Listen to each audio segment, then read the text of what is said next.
Are we on 10? 10, 10?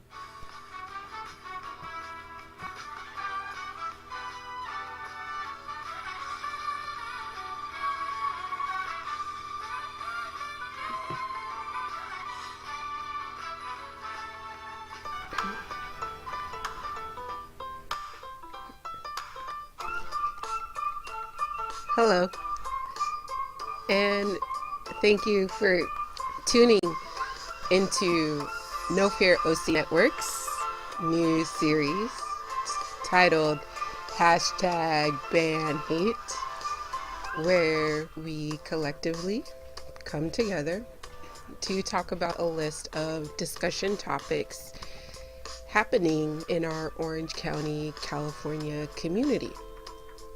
Today is volume 3, where we'll be discussing about Huntington Beach, California, and provide a brief tidbit about the city of Huntington Beach, as well as provide highlights from Monday's City Council meeting on May 20th, 2019. So the brief tidbit of Huntington Beach, it's going to be like a local tidbit. So something that like you can't, that's like amongst the residents of Orange County, you know, it's not necessarily on there. Okay, I'm wasting too much time. Okay, so topic of discussion. So first and foremost, what's hashtag ban hate, right? So what is it? And so just a little bit about hashtag ban hate is that we began it and still are a for us by us social media collective on Facebook Messenger. And the purpose of hashtag ban hate is to challenge ourselves and our community to reject hate amongst ourselves and our ever-changing world. You know. No Fear OC Network is continuously looking for folks and community participation and members to help broaden and expand hashtag ban hate.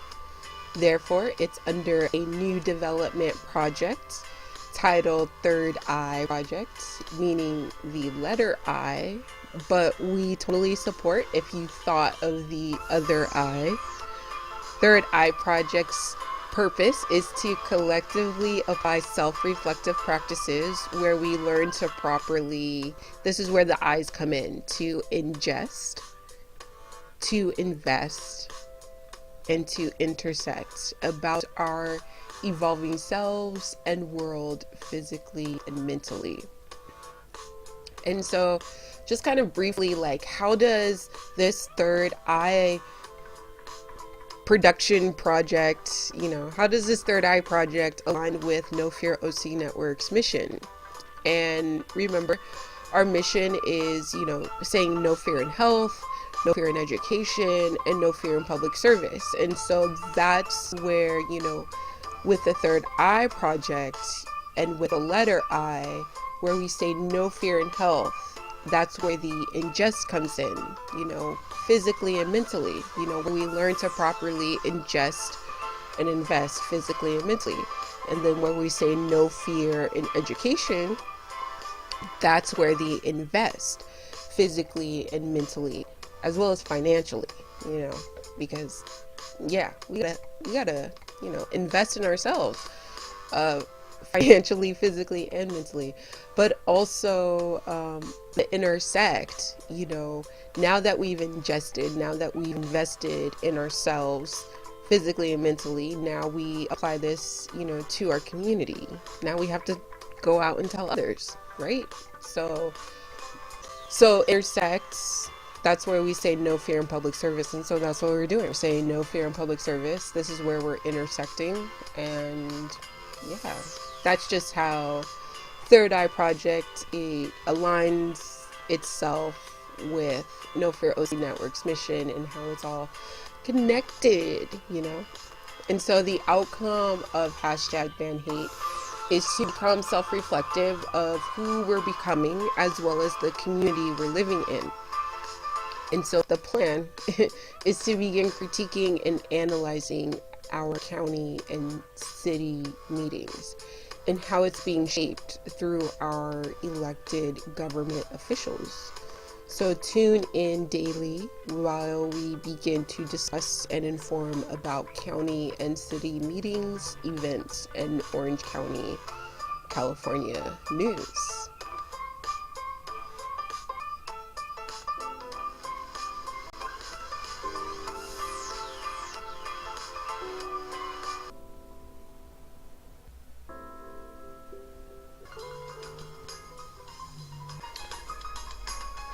Disclaimer, please note, we're not professionals, just community residents collectively coming together, analyzing and critiquing our present and current world. With that being said, nofearOCnetwork is an Orange County, California community-based multimedia educational production network of challenging ourselves and others, with our motto being to see us as we see you, hear us as we hear you. So basically, in a nutshell, don't judge us by what we look, similar to how we grew up in back in the day. Don't judge a book by its cover, where we say no fear in health, no fear in education, and no fear in public service, in which we learn to collectively learn and apply our interconnected community resources by critically examining, dismantling, and helping to overcome our social, economic, and intellectual barriers of fear, which we define as false evidence appearing real within our communities, in order to rebuild a more nurturing and sustainable tomorrow. We're a non-partisan and not-for-profit collective. We just analyze. We don't promote political parties, just local community events, issues, and news. So just a tidbit about Huntington Beach, right? So you can learn more information about Huntington Beach. Go to Huntington Beach, C as in cat, A as in apple.gov, G as in Garrett, O as in Oscar, V as in Victor, to learn more, kind of get that background. But just to let you know, it was incorporated on February 17, 1909. And according to Wikipedia, the city is named after an American businessman named Henry E. Huntington. So he's definitely somebody to look more into, because, just the fact that Huntington Beach was incorporated the same as Aliso Viejo, this is all business, when you're becoming a city, this is business. Like, remember, what was our definition back in the last one? Incorporated means to make a company, right? Let's go back to what incorporated means. It means to include, such as include something within something else, to make a company, meaning to make a business into a corporation. So these cities here, these cities, it's a company. So yeah. And so just kind of like a tidbit about Huntington Beach and South County is that, you won't really necessarily find this on any internet, but this is kind of like amongst local residents who've grown up and are kind of seeing what the F is going on. But Huntington Beach, you have a lot of just hate groups down there. So yeah.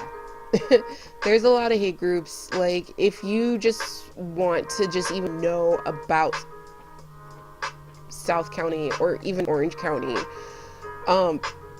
we do experience the prejudice and discrimination and hate, but it's very subliminal here.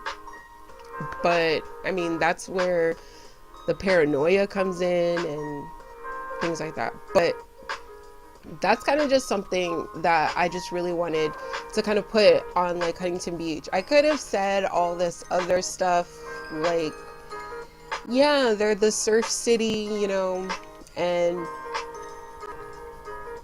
you know, yeah, I could have said about, like, Huntington Beach, how, you know, they're the seaside city within Orange County, that the beach is actually 8.5 miles long, but I don't know. Oh, and then there's also another thing that I want to give you a tidbit on.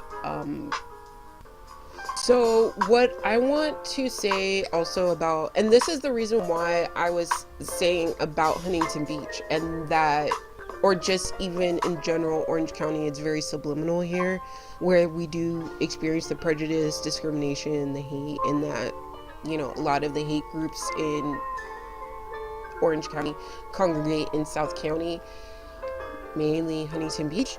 But if you go to page 2 OC on Instagram, this is with Gustavo Arellano from he was at OC Weekly, but he's now, I think, LA Times. But the original, you know, the editor that represents OC. Okay, so it says African Americans. This was posted January 15th. I'm guessing 2019. But it says African Americans have struggled to access America's beaches. In 1925, in Huntington Beach, blacks built a private beach club that in 1926 was destroyed by arson. So there's a 1925 photo from the Los Angeles Public Libraries called Shades of LA collection. You can go to this at L as in like, A as in apply, P as in principal, L as in listen.org, O-R-G. So you can totally go there. So yeah, and it still is today. So we're going to basically continue on. So the next topic of discussion is, who are our Huntington Beach council members and mayor, right? So the residents of Huntington Beach are represented by 7-member part-time city council. The city council establishes, which means sets, remember, sets policies on how the city operates. It's the city's legislative, which make laws, authority. Am I making sense? So remember, the city council establishes policies on how the city operates. It's the city's legislative authority. Example, they're the law authority. So they're the ones that set policy. And remember, legislative means that they make laws. So you can read this on their website, which will provide it in the description box. So just to note, the city council's duties include establishing goals and policies, enacting legislation, which means, you know, enacting those to make those laws, right? And adopting the city's operating budgets and appropriating the funds necessary to provide service to the city's residents, businesses, and visitors. And so the Huntington Beach mayor is selected annually from among the city council members and is charged with running the city council meetings and representing the city throughout the community and region. And so please note, you can also send an email to your council members. You can either send it to one or to all 7 of them, Huntington Beach residents. So this is all according to their website. And so just highlights of Monday's May 20th, 2019 City Council meeting. Their agenda, well, okay, first off, their meeting was like 5 hours and 31 minutes long. I'm kind of like, oh my gosh, we're going to watch 5 hours, but this better be entertaining, right? And we're already 20 minutes. Okay, I'm not even going to.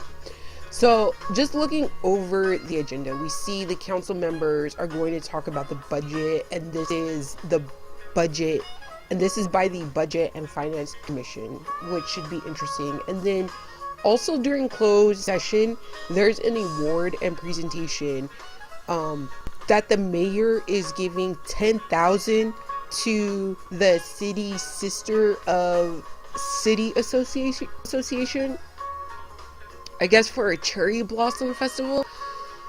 Okay, who's in that association? Because I don't know if they sound similar to what's going on in Anaheim, like this new nonprofit that of course the mayor is approving. I'm not even going to continue on that, but this nonprofit is called Anaheim First, or First, I think it's called Anaheim First. And this new nonprofit in Anaheim that the city is proposing or giving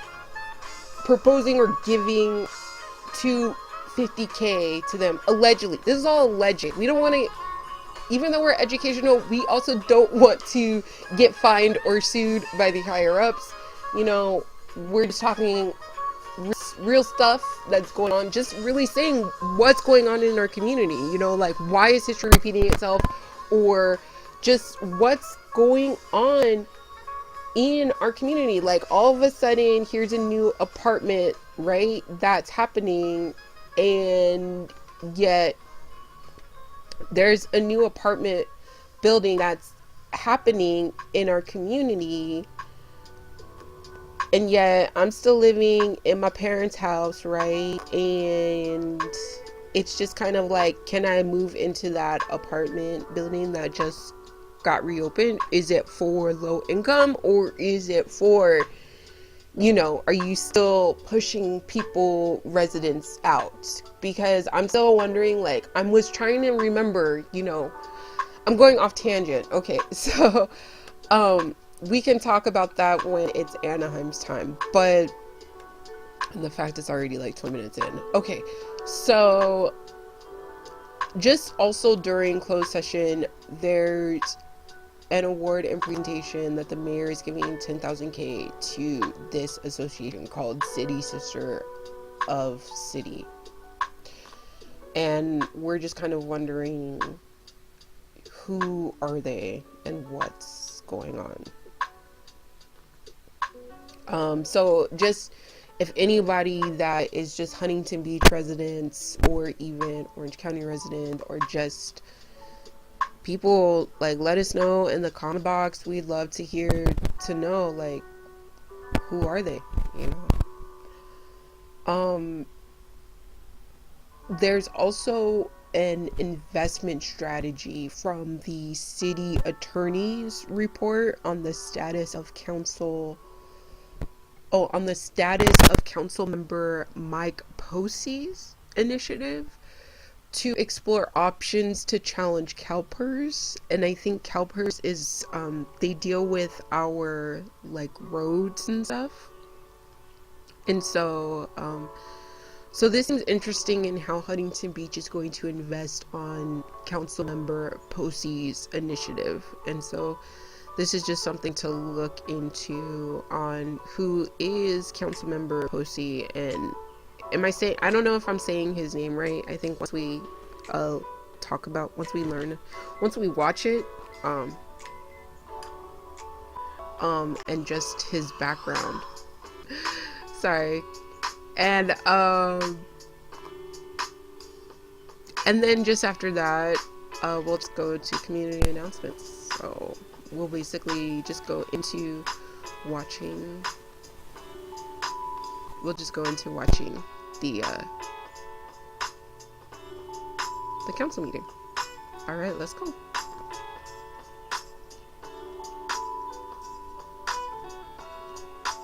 Authority meeting study session.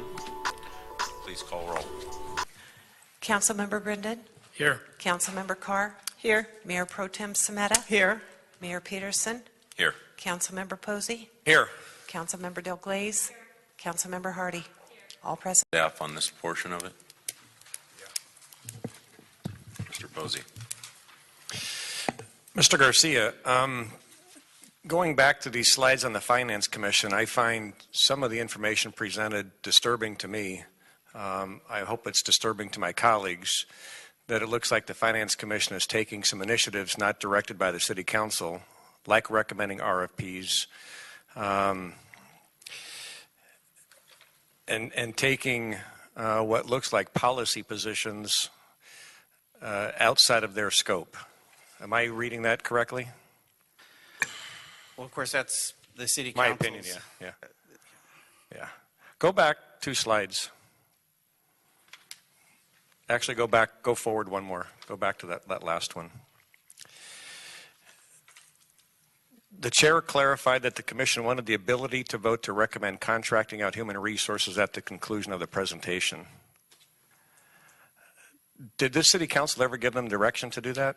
Does anybody remember that? Yes, if you go to the first slide on them, it says to review our finances and make recommendations. These are just recommendations. We're the policymakers, not them. So if go they back, make, just as we have other commissions wanting to make recommendations. Go forward to the next slide. Right there. One more. Back or forward? Sorry. Forward.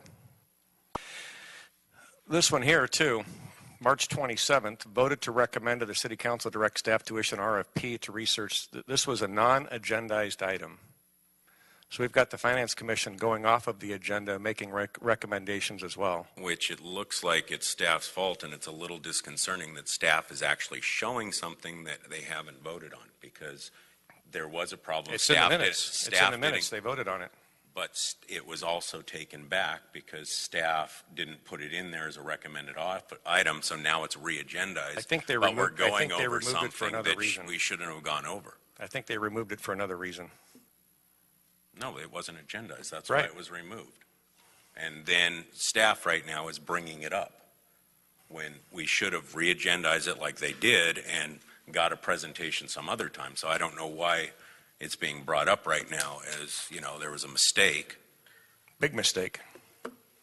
It's a mistake. It's a big mistake. Going Well, off of the agenda and taking action by voting on something non-agendized is a big deal. That it's not a very big deal. It happens, and it was taken care of the same day. I disagree with you. It's a big deal.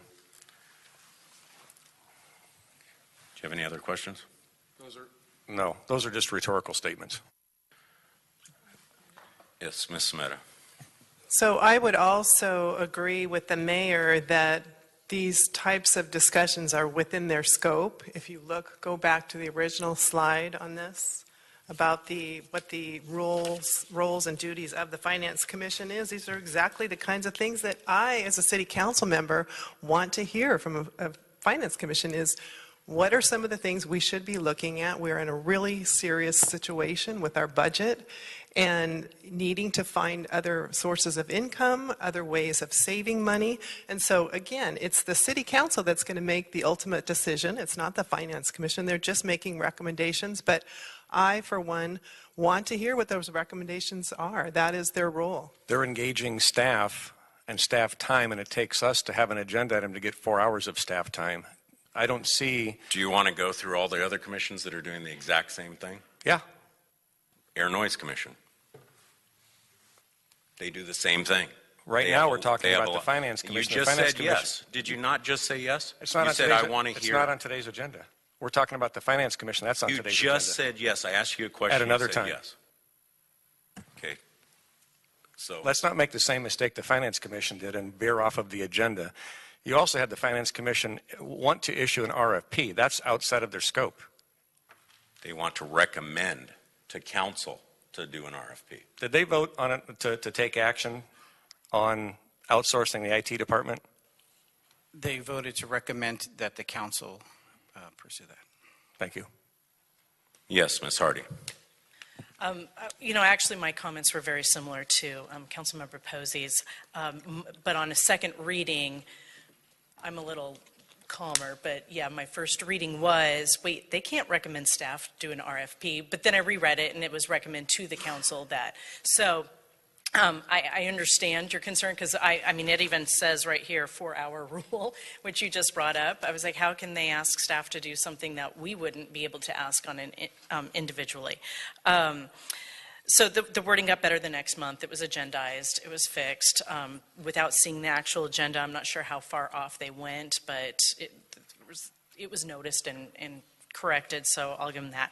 I am concerned about not only the idea of outsourcing so many things, but particularly what they're recommending outsourcing: code enforcement, IS, human resources.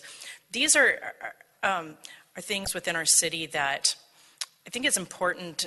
Cities are different, and I think these are functions that are unique from place to place, and the idea of someone organization that does this but doesn't have the personal touch, that worries me, like code enforcement.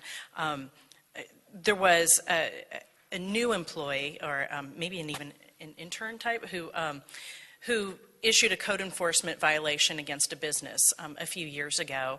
That letter of the law was correct, but caused a huge community uproar when they said, well, hold on a second, the community's been accepting this particular sign as it was, and part of the problem was someone who was just new to the department not being understanding of what our community is and how people feel about different things.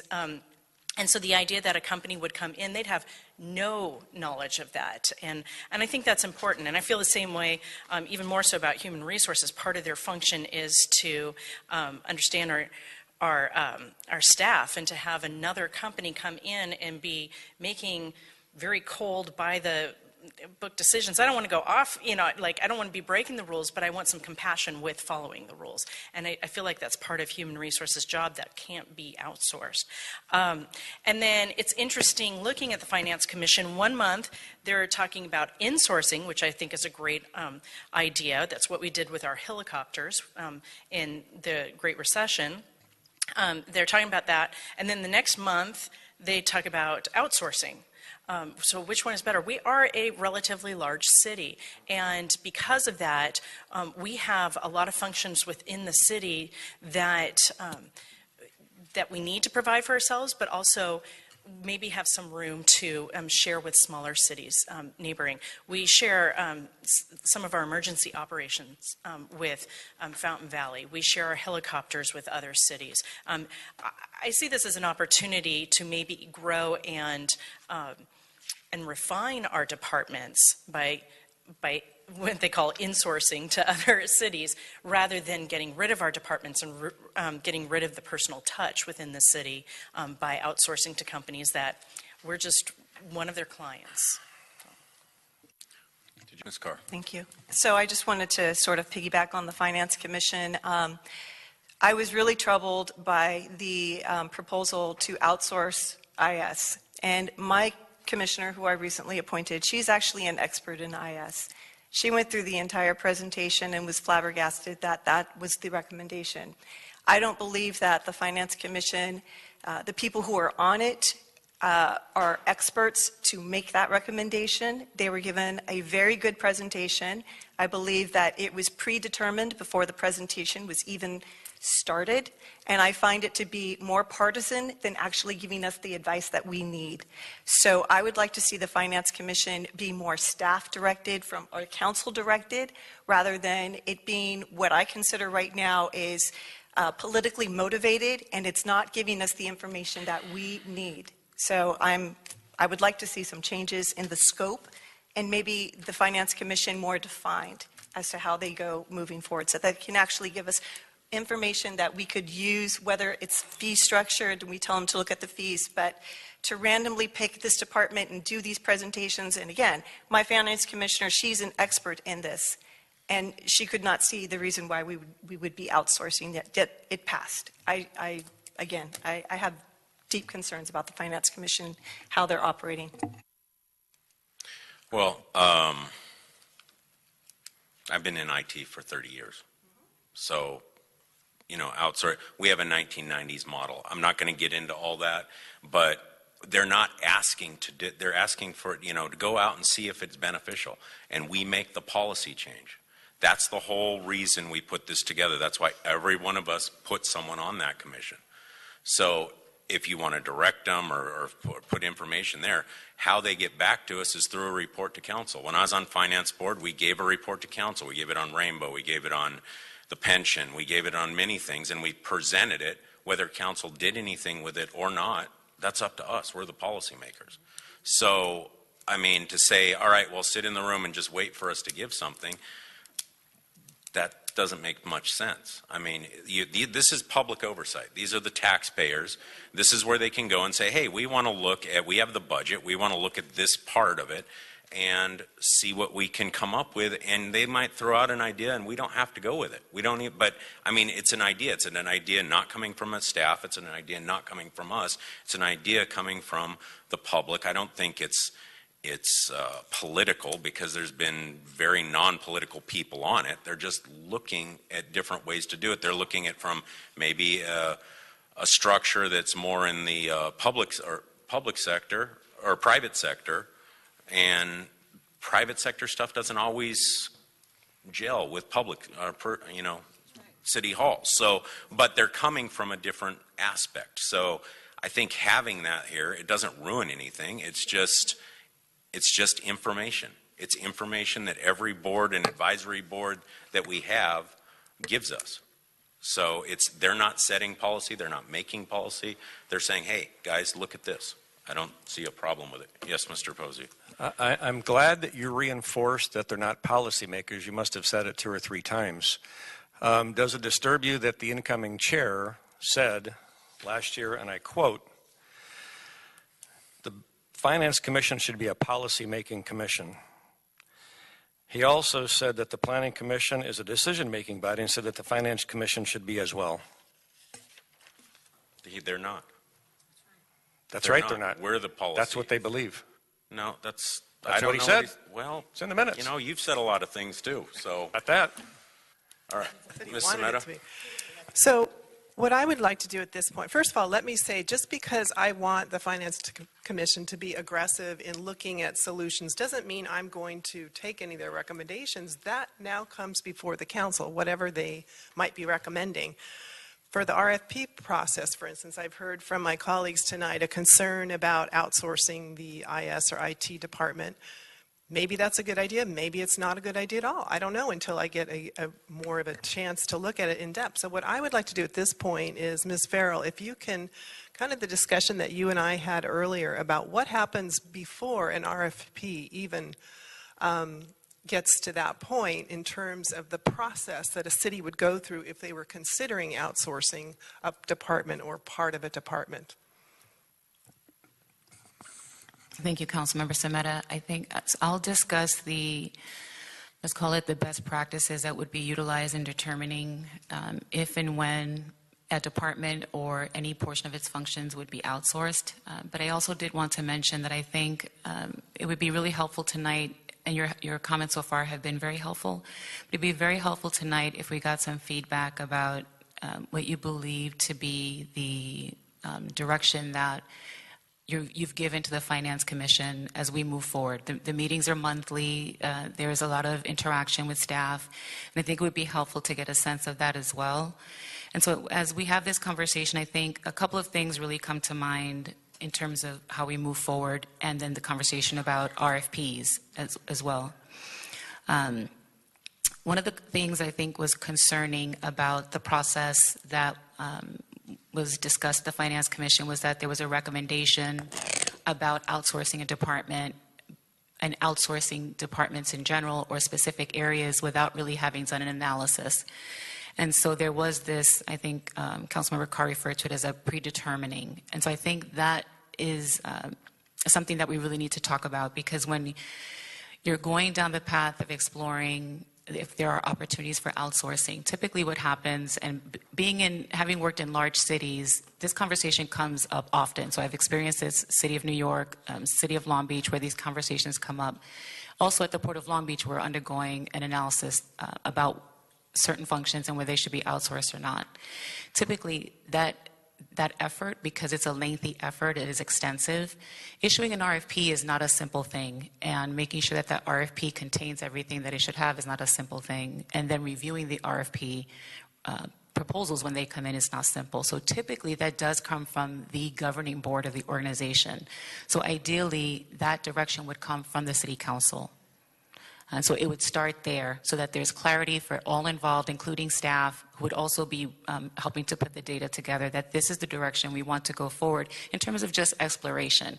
So that's the first part. That's the foundation. Typically then, for really important functions like information services, if you really wanted to pursue that, you would hire a consultant that's qualified in documenting every single process, procedure, all of the software, everything that is entailed in running an information services department. If you want that third-party objective review. When that consultant comes in, there are interviews that are held with staff. What is your role? What do you do every day? What systems do you touch? How do those systems interact? There are specifications that are written about those systems and those interrelationships. There's also documentation about the federal laws and statutes that are taken into account, the state, and any local. So statutes, regulations, requirements, internal policies, that's all taken into account. So there's a real comprehensive analysis and documentation about everything that that department does at the staff level, how it interacts with the software systems, and then there's a risk assessment typically. That risk assessment will typically assess what is the risk of failure of if and when this is outsourced. And so that's also contained in there. As you know, we have a full-service city, so the public safety issues would be significant in terms of what happens if you outsource certain functions and there's a failure in delivering public safety services. That's something that would be quantified, and it would be something that would be assessed. And then there's a determination about once that information is provided to the governing body, in this case our council, you could look and see, oh wait, in these areas, there really probably isn't much of a benefit to try to outsource that. The risk would be too high, the liability would be too great, and so we wouldn't consider that. But in this area where there's less risk and there is more transferability of skills and processes to the private sector, these types of functions we might consider outsourcing. Then after that comprehensive analysis is when you issue an RFP.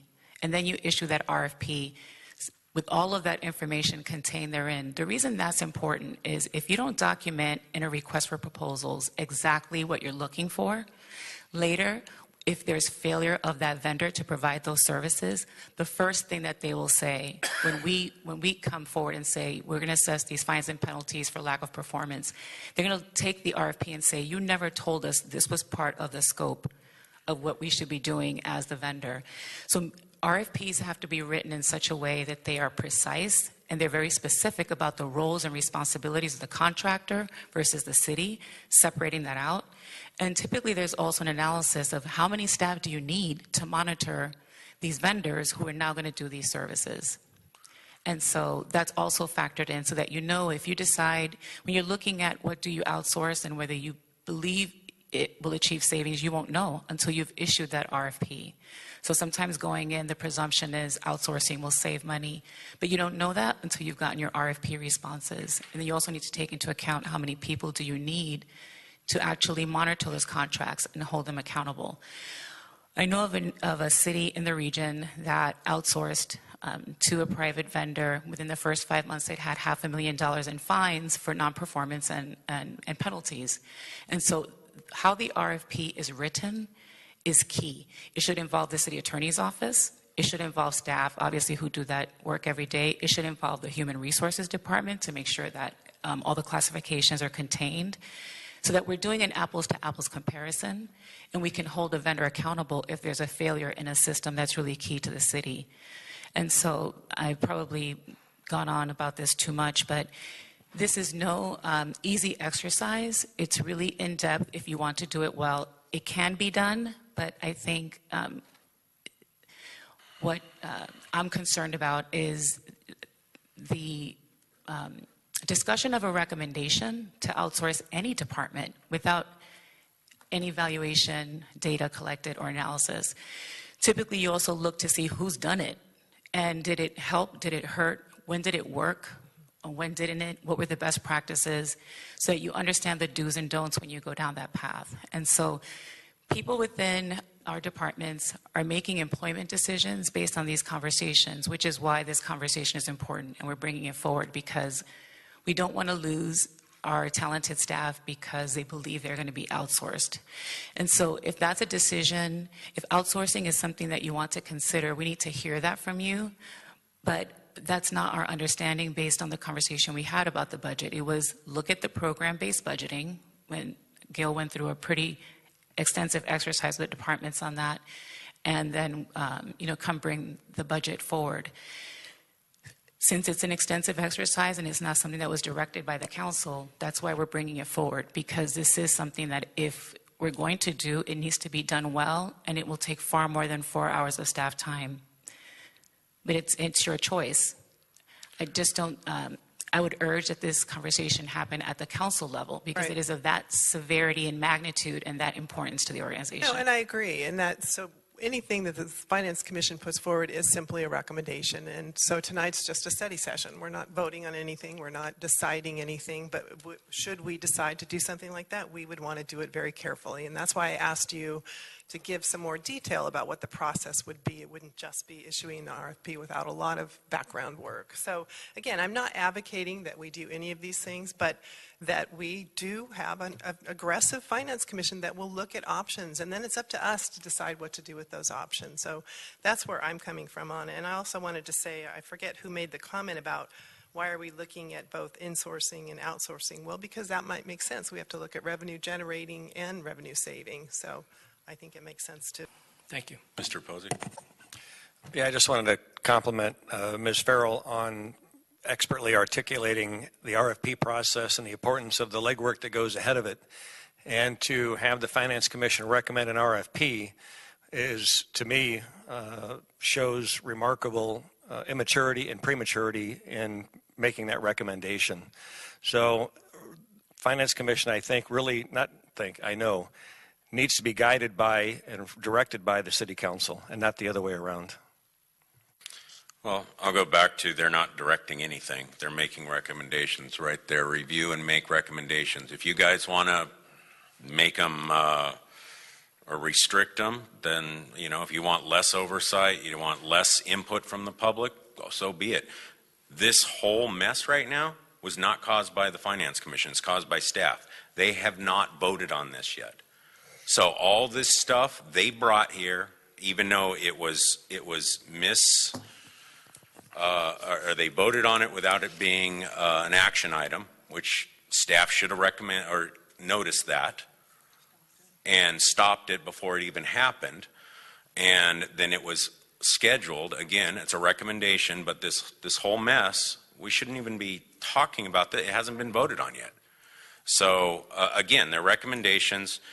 If Mr. Brendan or Mr. Posey wants more, or everyone, it seems, wants more strangulation on this group, then so be it. But Strangulation is an oversight. Oversight is what we're talking about, and accountability.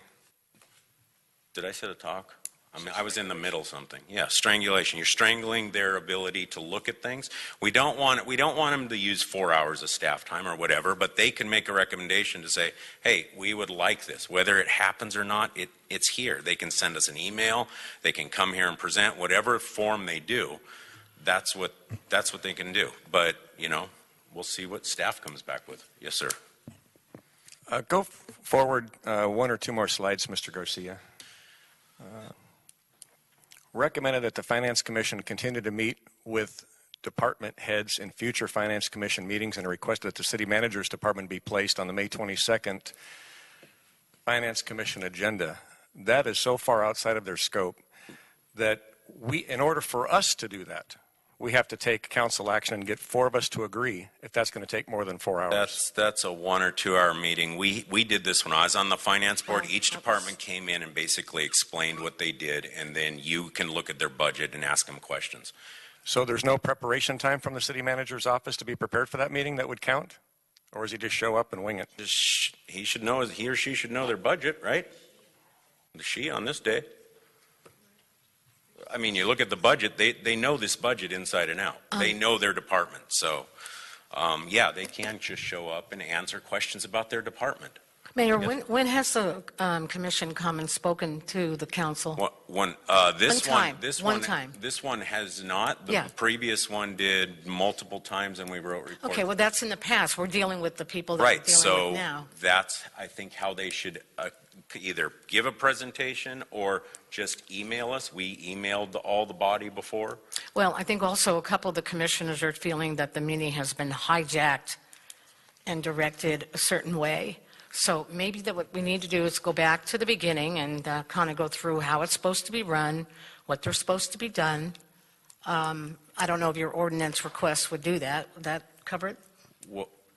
Well, there was a request made to our city manager to come back with their recommendations. Correct?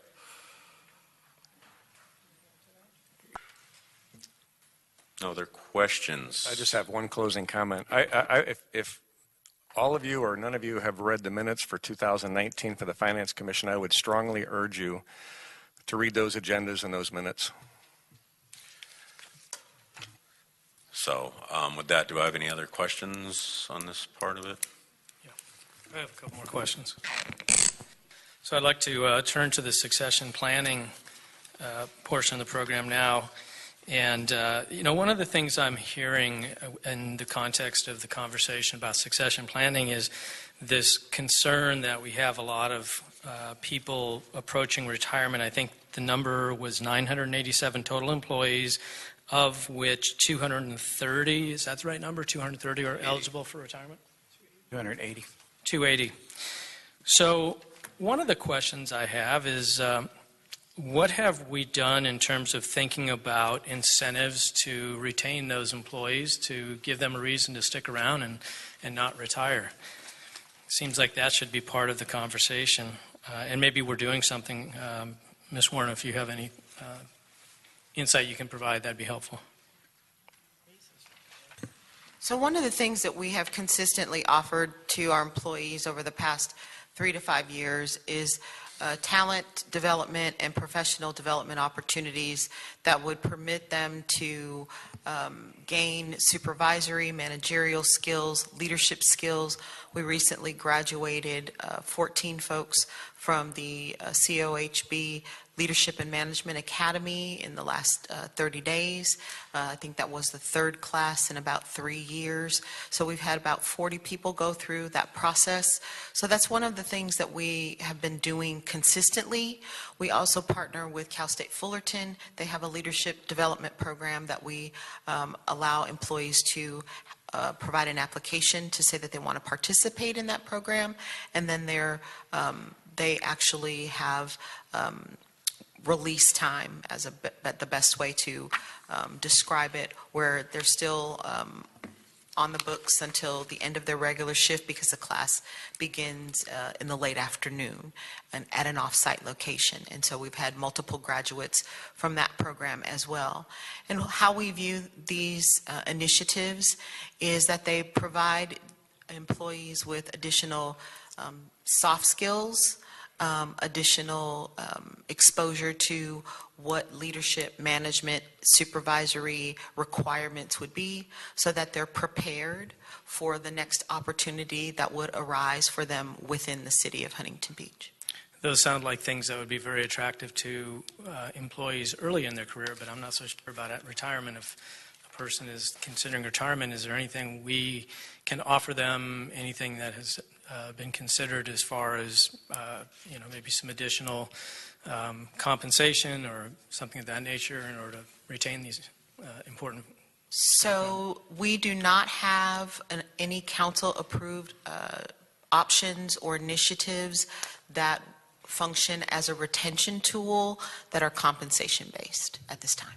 Okay, so I just think that should be part of any kind of discussion we're having about succession planning. The other thing I want to point out is that succession planning is a concept that was introduced and then discussed at the strategic planning meeting back in February.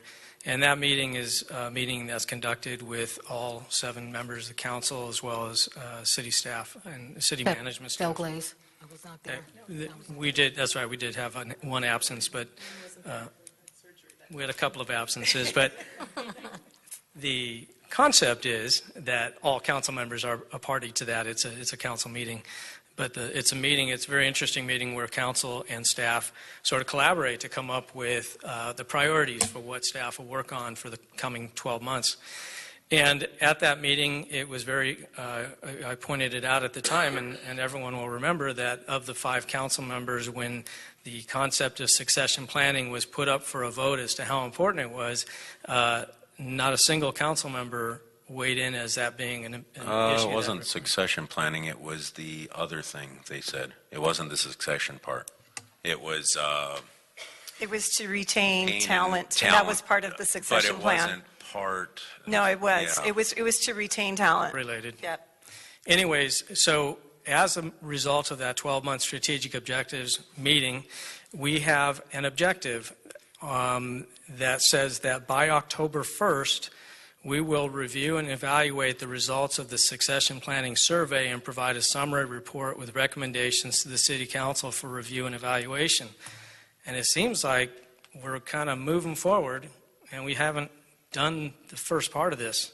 So I'm not real happy with that process, and I think we need to really take a look and decide, is this the way we really want to move forward?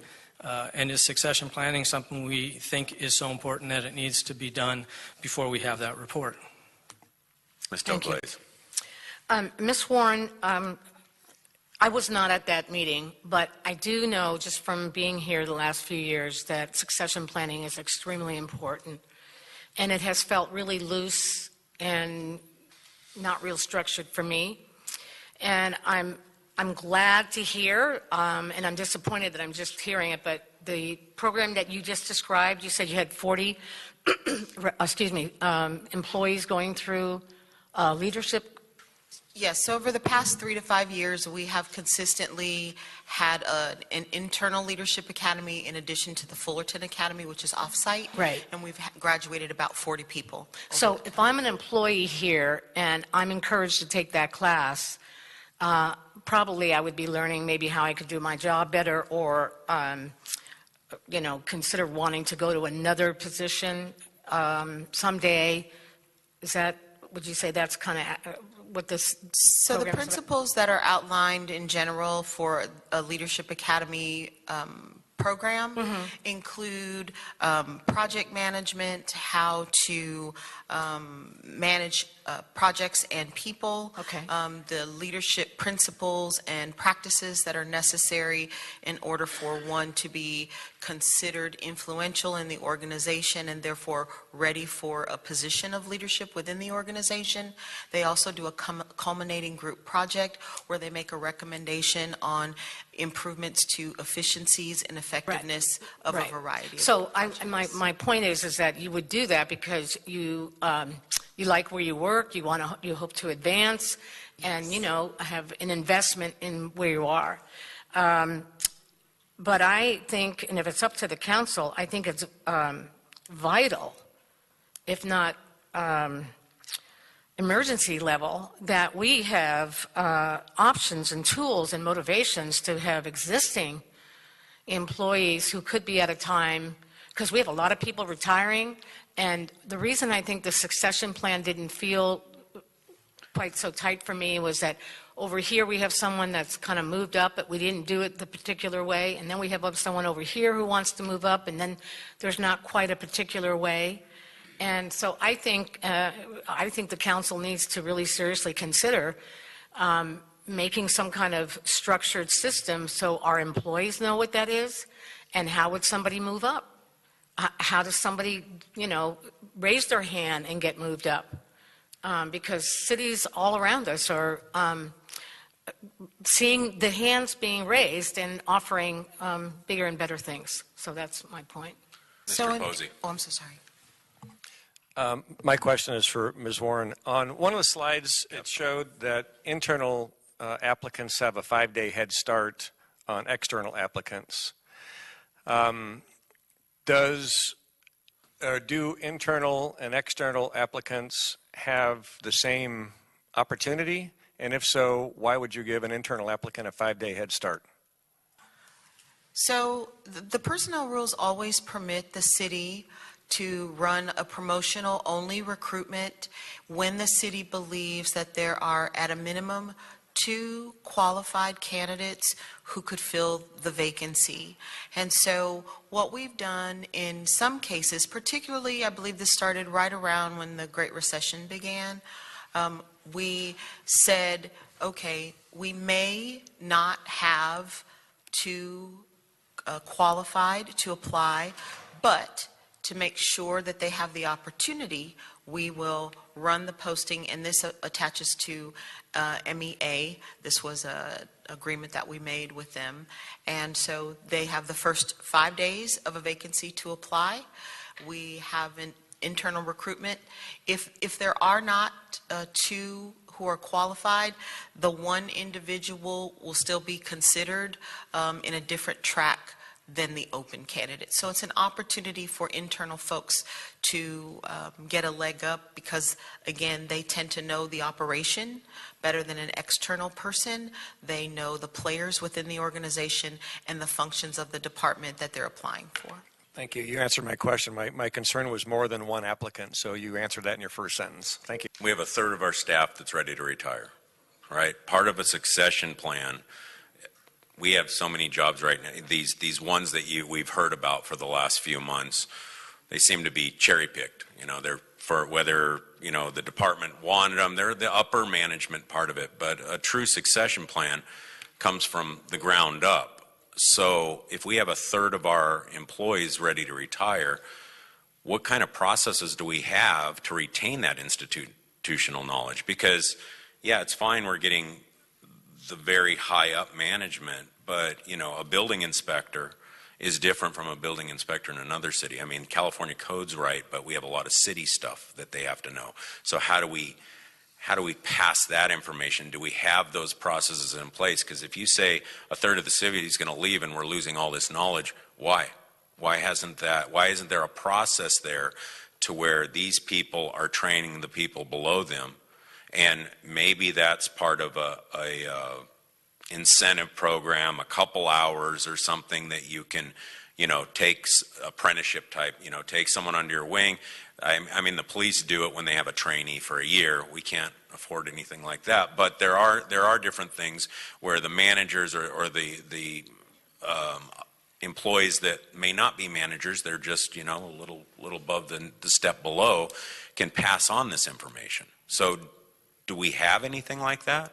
We do not have a formalized apprenticeship program in the manner in which you describe. But I mean, that's, for a true succession plan, I mean, it has to be the whole organization, not just the top. Understood. So, I mean, I think that's something where we really need to look at, what's the pass down folder? What's the SOP for this job? And, how do we get that to the people coming up? Because I'm retiring tomorrow. What binder do I give this person? And they should already know that binder and where to go to that in that binder. We agree. I mean, simplistically, But I think that's something, if you're looking at succession planning in general. I mean, there are these jobs that you want. There's a couple that I 100% agree with. There's a couple that I'm like, well, do we need it right now? So, Mayor, if I may, I also wanted to shed some more light on a couple of things. One is the succession planning, some succession planning efforts have been ongoing, and they started well before we really started to highlight this conversation at this level with our council.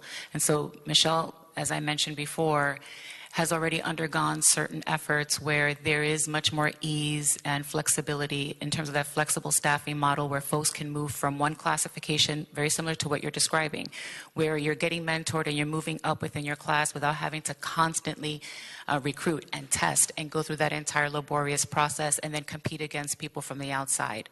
So that has been implemented in many classifications throughout the city in different bargaining groups. And so that is an excellent effort that's happened at the line level and is currently underway. And there are a lot of folks who have benefited from that already. Then we have the one-offs where in a particular situation we've come forward with, let's add a position for the police department. Let's add a position in community development because there's a need at that time to do that. So what we're trying to do is manage the efforts within the parts of the city where there are lots of classifications. But what we're talking about today is the part of the organization where it's a single class. And so there's a particular point of risk when there's a vacancy there and there's not a clear line of succession. So we are specifically talking about this because it's not in terms of succession planning. When it comes to the managers, there are a lot of single classifications. There's only one city engineer. There's only one director of human resources. There's only one budget manager. So why were we given the 280 number if that wasn't important? That's to set the stage about why this is becoming even more and more important every day. Even within the last 24 months, the succession planning challenges have become that much more dire. So this part of this presentation is about specifically when it comes to certain management level positions and the fact that we don't have a great solution to that. And it becomes very difficult because we're talking about single classifications. And so it gives the feeling that we're talking about specific people that we really like and we're cherry picking.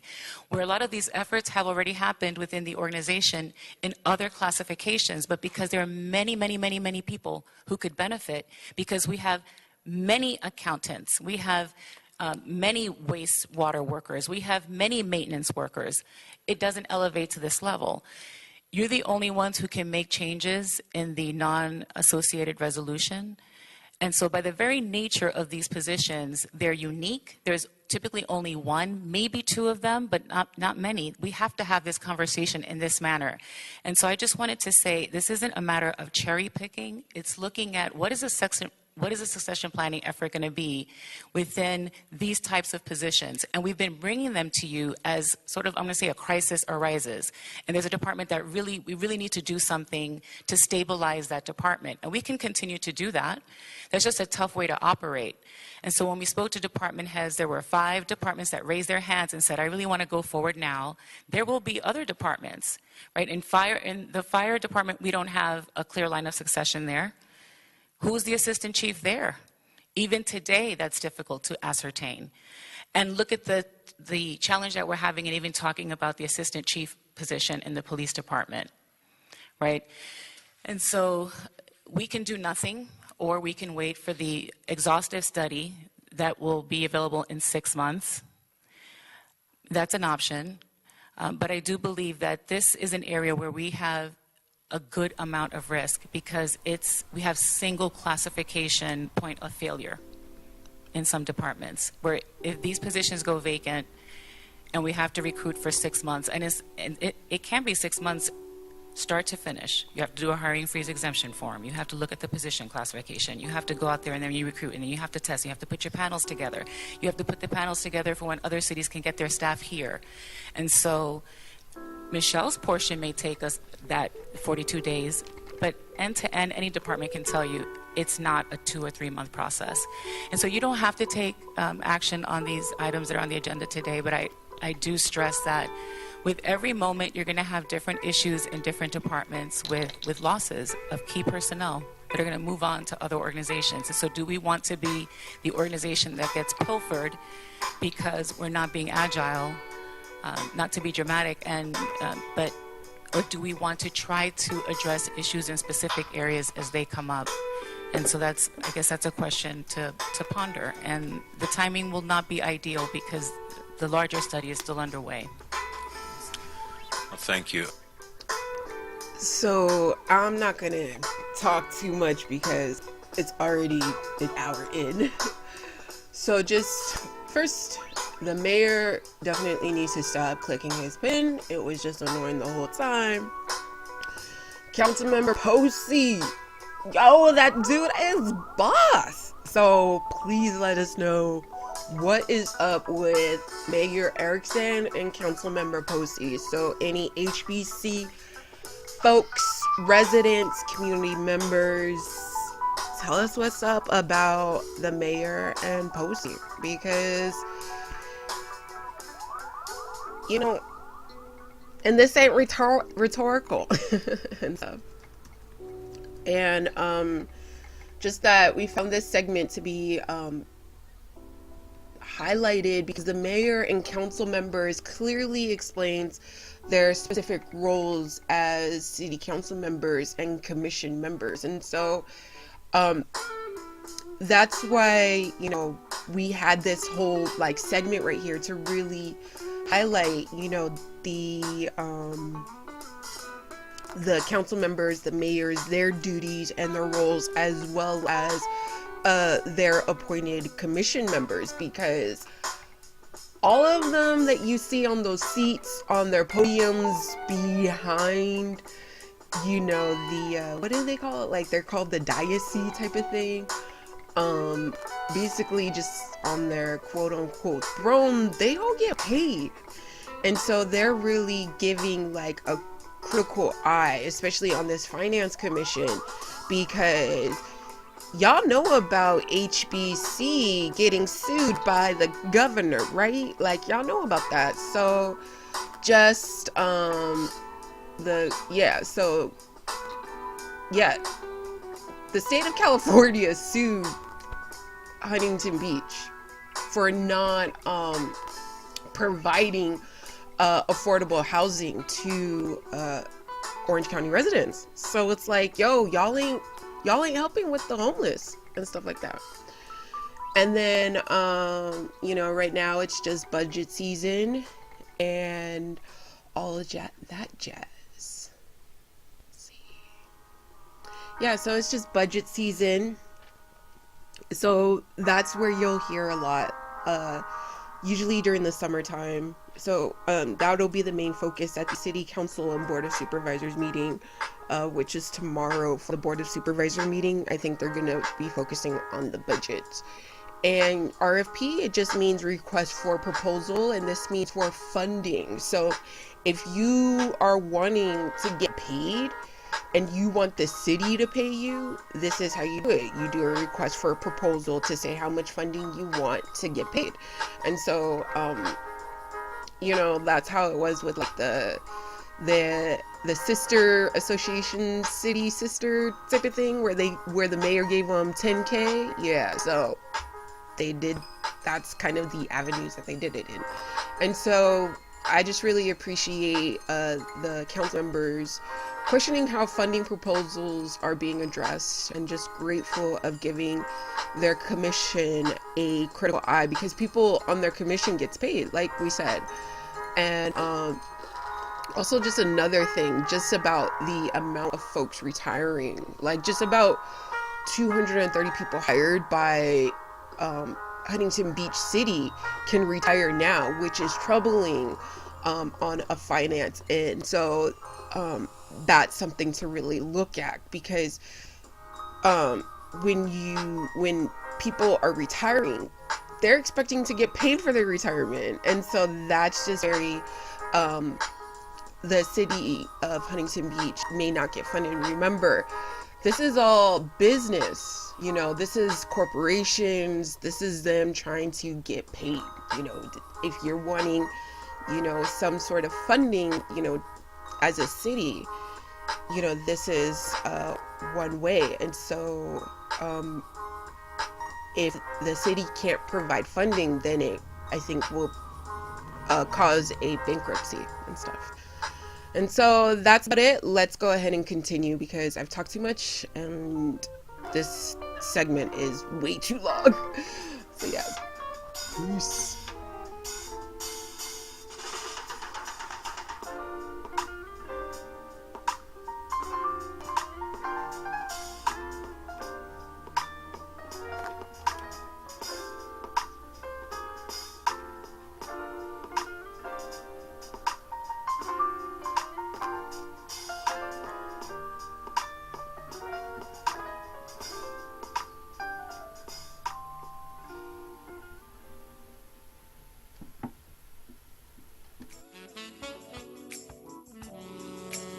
Victoria, tell us who you have tonight.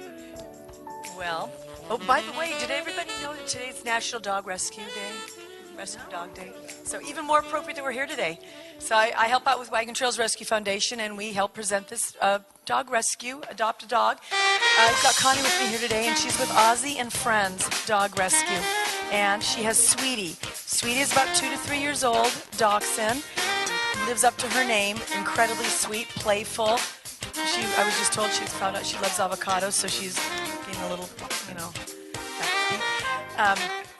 if you're interested, if you know of anybody that she's in good health, fixed, up to date on all the shots, all the typical stuff you want to have on a dog ready for adoption. Is there any particular other things that I'm missing that you want to point out, Connie? Maybe a little watchdoggy.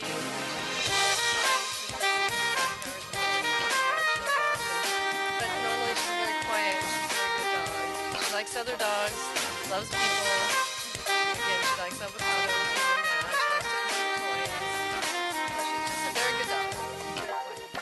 Very good. So Ozzy and Friends Rescue, if you look that up, she's on there, which is also linked to the Pet Finder and Find a Pet. We'll be putting her on the Wagon Trails Facebook as well. So if there's any interest, that'd be great. And don't forget our Wags and Wine coming up on Father's Day at the Paseo. That's our big fundraiser to help make all this happen with saving all these dogs. So thank you very much for, once again, letting us be here. Oh, thank you.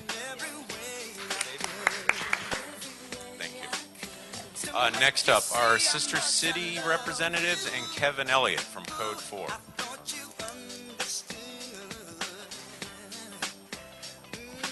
are you, sir? You have a presentation tonight? And so we're here on behalf of the Orange County Cherry Blossom Festival, and in celebration of our partnership with our Sister City Association. We just completed back in March our 6th annual Cherry Blossom Festival, and I wanted to just show you guys a quick recap. We won't be able to watch the whole thing, but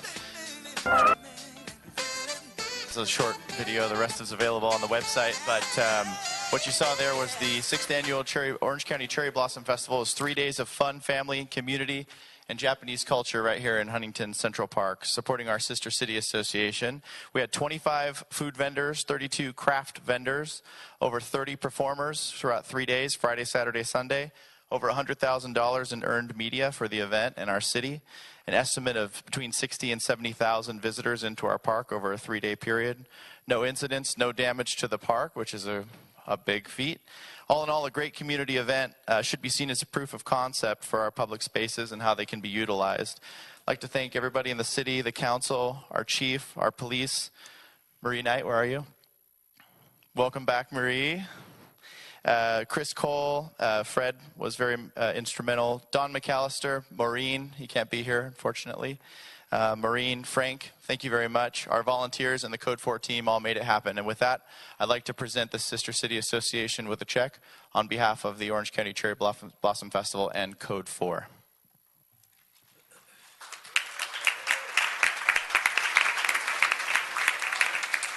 Okay, Frank, to say something?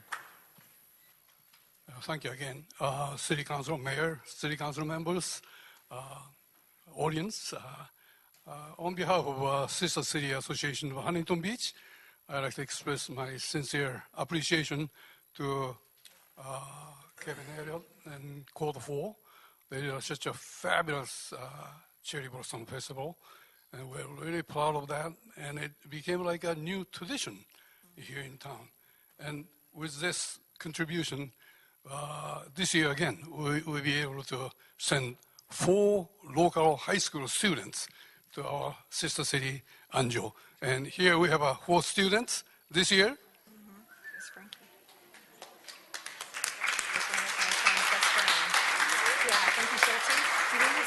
So we're going to send in those nice young gentlemen to the sister city, the Anjo, as the ambassador from the city of Huntington Beach. So those things are possible with donation from Code 4. So I really appreciate the all effort. Thank you very much, Mayor. Thank you. And if people don't know, I'm sorry, was it Natalie? Who was the girl who started it? Natalie, right? This whole event was started by a young lady doing her gold Girl Scout award. She said she had a boom box and a cherry blossom tree, and now look what it is. And she just finished college, so congratulations to her. Just finished college. This young lady started this and got the city involved, and it's a wonderful event. We love it every year. Congratulations, guys. It's going to be fun. You'll have fun over there. Thank you.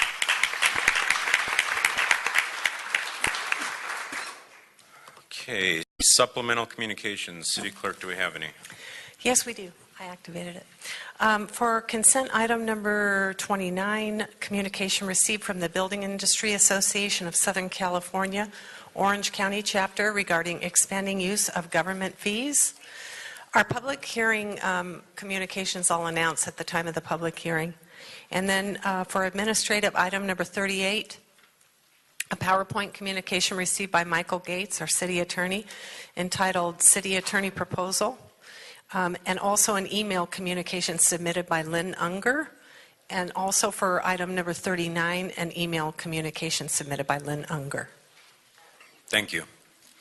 This is the time of the meeting for City Council to receive comment from the public regarding items of interest on the agenda, items not scheduled for public hearing. Pursuant to the Brown Open Meetings Act, the City Council may not enter into discussion at this time.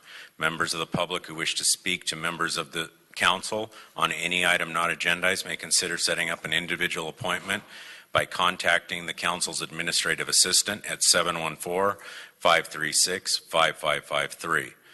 You can also reach the entire Council by emailing city.council@surfcity-hb.org.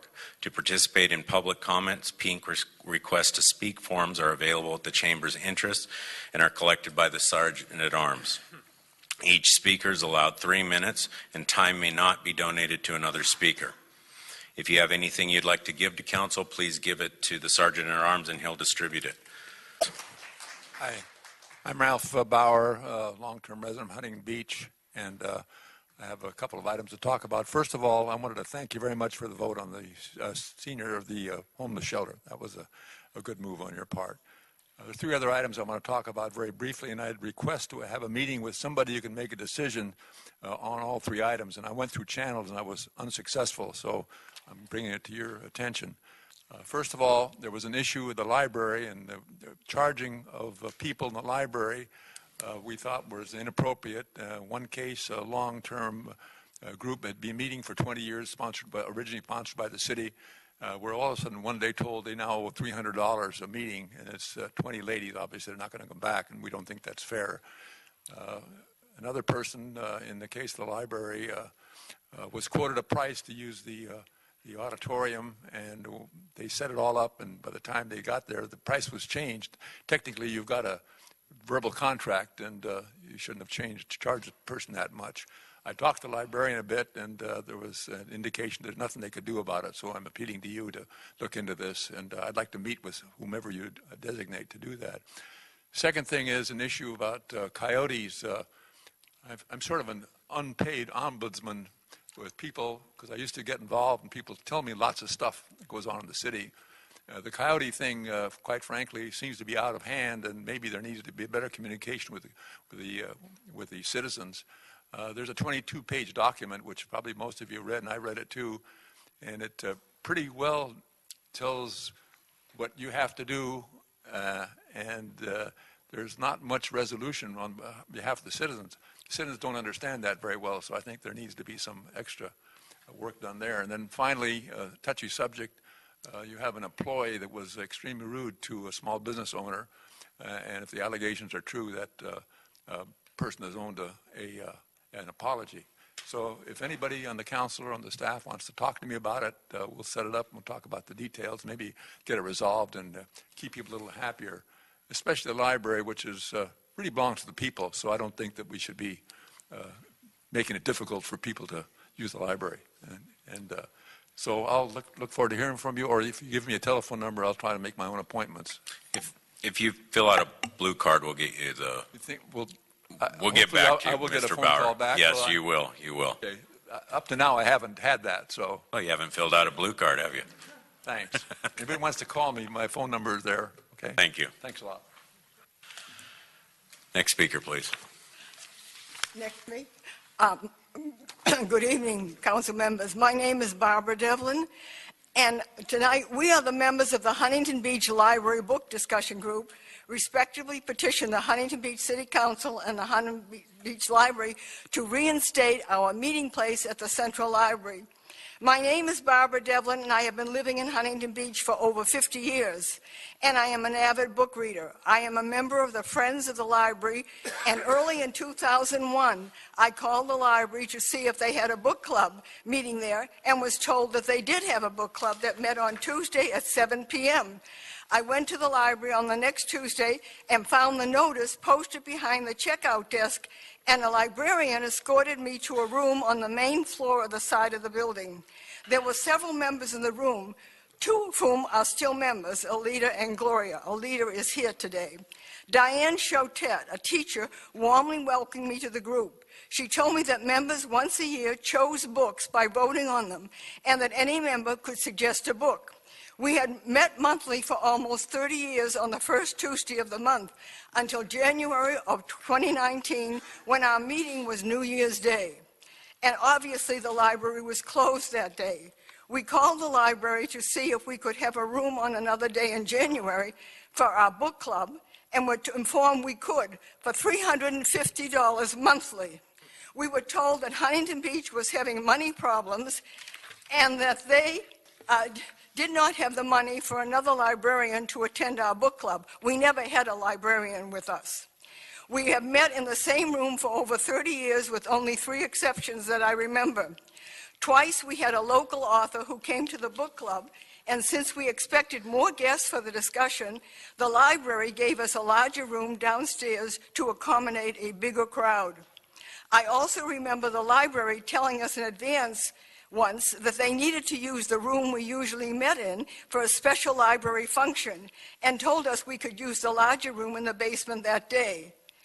I also once remember a gentleman librarian coming in our room and talking to Diane Chotet and asking her how everything was going, and Diane more or less said that things were great. Diane died several days ago, so we can't get any information from her. We understand that the library needs to oversee any group using the facilities, and we would welcome such supervision. We have been told there is no paper trail of our group ever meeting in the library, so we can't be grandfathered in. We have always supported the library and will continue to do so, but we did check with other libraries, Costa Mesa, Newport Beach, and others, and they all said that they do require a librarian. However, the city of Fountain Valley told us the Huntington Beach Library Book Club could move to Fountain Valley, and we would be free. They wouldn't charge us. So thank you for thinking about us. Thank you. Next speaker, please. Good evening, Mayor Peterson, council members. My name is Catherine Levasseur, and I'm a Huntington Beach resident. Tonight I stand before you to give public comment on the non-agendized topic of short-term vacation rentals. I want to first thank council for voting favorably at the last council meeting for the consent item of the revised strategic plan that includes a short-term rental vacation study that is slated to happen by September 1st of this year. I hope the study is jam-packed with sound data that will help this council make sound decisions that are for the greater good of the city. As I mentioned a few council meetings ago, Airbnb hosts in Orange County earned $105 million in revenue for 2018. Orange County is the 5th largest California county for Airbnb. As a matter of fact, 4 of the 5 largest California counties for Airbnb are in Southern California. The #1 market is Los Angeles, our neighboring county, with $613 million in host revenue last year, followed by San Diego County at $213 million and Riverside County coming in at 4th above us at $110 million for 2018. If every city in Orange County required short-term vacation rental hosts to collect and remit hotel tax, then that would bring in at least $10.5 million in additional tax revenue to the county. And that's just for Airbnb short-term stays. There's VRBO, HomeAway, and Flipkey, just to name a few other online booking platforms. It's pure speculation at this point to try to figure out the transient occupancy revenue that's not being required to be collected and remitted to Orange County cities, other than Newport Beach, which is collecting and remitting TOT. But the city of Long Beach began collecting TOT on April 1st of this year, and the city of Oceanside began taxing short-term vacation rental stays at the beginning of this month. In closing, it's time the city of Huntington Beach takes a serious look at the data for the 700 to 800 short-term vacation rentals operating here today in Huntington Beach, and that it begins reaping the benefits that short-term vacation rentals offer, namely tax revenue, affordable access to the coastline, and money in the pockets of its residents, among many other things. Thank you. Next speaker, please. Hi, I'm Kathy Carrick, and it's my understanding that Huntington Beach recently approved the purchase of property with the intention of creating a navigation center. Some in the city question whether enough planning has taken place for such an endeavor. I'd like to read a few excerpts from an article by Erica Sandberg titled San Francisco's Quality of Life Toll from yesterday's City Journal. San Francisco is the nation's leader in property crime. Burglary, larceny, shoplifting, and vandalism are included under this ugly umbrella. The rate of car break-ins is particularly striking. In 2017, over 30,000 reports were filed, and the current average is 51 per day. Other low-level offenses, including drug dealing, street harassment, encampments, indecent exposure, public intoxication, simple assault, and disorderly conduct, are also rampant. Many in law enforcement blame the crime wave on Proposition 47, which in 2014 downgraded possession of illegal narcotics for personal use and theft of anything under $950 in value from felonies to misdemeanors. Anti-incarceration advocates disagree with that argument, but theft is indisputably booming, and narcotics activity is exploding on sidewalks, parks, and playgrounds. When compounded with other troubles for which the city is now infamous, human feces, filth, and homelessness, which is up 17% since 2017, San Franciscans find themselves surrounded by squalor and disorder. A lot of people are ready to leave because the crimes are causing depression, says Susan Dyer Reynolds, editor-in-chief of the Marina Times, an independent community newspaper. Navigation centers for the homeless, says Reynolds, are not sober facilities, and people steal and break into cars to feed their habits. Crime will go up. We know this. David Young is board president of his building located in the South of Market neighborhood. In a recent 6-month period, 4 windows were smashed by vandals, and replacement costs are huge. The everyday wear and tear on your psyche gets to you, says Young. When we walk out the door, we know that there is a 100% chance we'll see someone on drugs, in various states of undress, blood on sidewalks, and discarded sharps. These are crimes no one in City Hall seems to care about. When you say something about it, you're called a fascist. There are many items in this article that are alarming and sadly sound familiar to us. But what I wanted to particularly point out is that this evening is that it appears that there is at least an implication of a detrimental effect on other cities that have open navigation centers. I hope that our city has thoroughly studied the experiences of other cities and has created an in-depth, comprehensive plan for operation of such a facility and has considered how such a center will affect our community. One thing for sure, Huntington Beach does not want to become San Francisco. Thank you. Thank you. Next speaker, please. Evening, Mayor, Council, and staff. Adam Wood with the Building Industry Association. I want to say thank you for the opportunity to comment. Here to speak on file item 29 regarding the use of Huntington Beach Housing Trust funds. We submitted a letter on this, so I'll just hit on some of the key points. I appreciate the change that's being proposed tonight. It might look somewhat innocuous at first glance, but do understand this is a major policy shift that's being done by resolution instead of ordinance. The resolution before you speaks to existing code section 230.26, the Affordable Housing Ordinance. The very first line in that section states the purpose of this code section is to, quote, implement the city's housing element and that it's a, quote, tool the city utilizes to meet its regional fair share requirements. Tonight you're being asked to abandon that approach. You're asked to take the funds dedicated to creating affordable housing, which is in line with your housing element, and instead use it to build homeless shelters, which will not help with your RENA numbers. Homelessness must be addressed, but why are we singling out just one private sector industry to pay for it? To gut the city's trust fund for spending on anything but new housing stock is to continue to tell HCD that housing element compliance is not a priority here. It's especially ill-advised when you consider the intense scrutiny that we're currently under. Also, it's important to know that if we go forward and get certified with our housing element, there will be state grants to pay for things like homeless shelters. So we're working against perhaps our best interests. Further, we're engaged in good faith efforts to work with the city on the funding mechanisms at issue here. Last Tuesday, we met with staff to start those conversations and were then pretty surprised to see this on the agenda tonight. It was especially surprising because a similar proposal was brought to the Planning Commission back in December, and we were told that this policy was not going to advance. Now we find it on the consent calendar.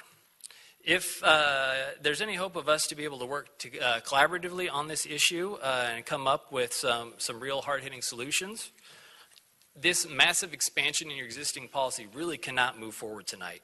Let's roll this into being part of the larger conversation that's already ongoing that will be brought to the council in the coming months and look for, holistic reforms. Also, I'd appreciate if there's an opportunity, somewhat of a procedural clarification, if this will have a second reading. I do believe that this is a major change to the policy, to the ordinance of what the city is doing, to change the scope of what these funds are being used for, and it's being proposed as a resolution tonight. I think it would perhaps be more appropriately considered as a code amendment. With all that in mind, I again think that there's just a little too much going on here to try and put this on the consent calendar tonight. Would really appreciate at the least to have this pulled off so we could have a more comprehensive, robust conversation about some of the priorities here and where the funding comes from and what are perhaps a better solution to a path forward. Thank you.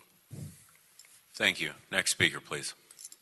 Good evening, Honorable Mayor and Honorable Council members. My name is Ryan Reza Farsai, and I'm here to speak to you in regards to an alarming report that came out from the United Nations and also in regards to the opportunity zones in the United States of America.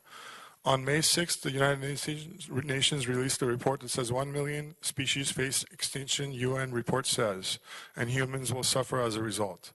Up to 1 million plants and animal species are on the verge of extinction with alarming implications for human survival, according to United Nations report released Monday.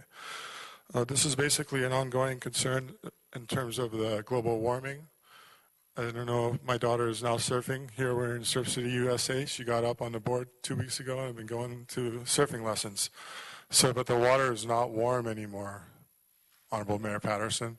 Why is that? It used to be warm 12 weeks, then it went to 8, now it's 6, sometimes it's 5 weeks during the summer. You have the summer months, it's hot outside, but the water's not warm. That's part of the global warming that's happening. And so this report is saying that, this human activity is going to lead to extinction of a lot of animals. So I'm the American guru of America here to tell you that what the problem is, the Eastern philosophy says when you're expanding, you're growing. And when you're contracting, you're dying. That's what's happening. You're in the jaws of death. So you have to do something about it. This is an ongoing concern. A lot of the countries are taking initiatives. The United States is not. So what do we need to do, ladies and gentlemen? Well, we need to drink more water. to be healthier, to be more active. I am now the owner of an Opportunity Zone farm in the state of Oregon in Sheridan, and permit number is 49597 under Wallace B. Hyder at 1330 West Main Street, Sheridan, Oregon. It is the South Yamhill County River's first mouth. Priority date is December 31st, 1907. Every attorney or every person who's a property owner who owns title companies or banks or cities, they probably already know who I am by now. I'm an owner of a water permit that my understanding is, why did this happen to me? So the reason this happened to me is because I don't really want this stuff, so I'm going to give it back to the people. The people need to drink the water. The reason these rates are going up is because people control the water and they sell it to the cities. And they wanted to make more money. So that's what it is. They have to pay more money. So the Opportunity Zone is a way for you to invest in a low-income area to bring the community up. And as a result of that, you don't pay any taxes. So I'm the ultimate free agent for all the big nationals. If they want to partner with me, we want to get those water to the people. Oregon water is delicious. Thank you very much. God bless America. Thank you very much.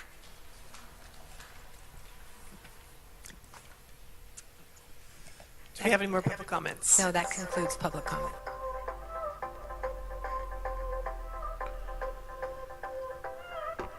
Okay, so just briefly about these public comments. Okay, Sister City Association.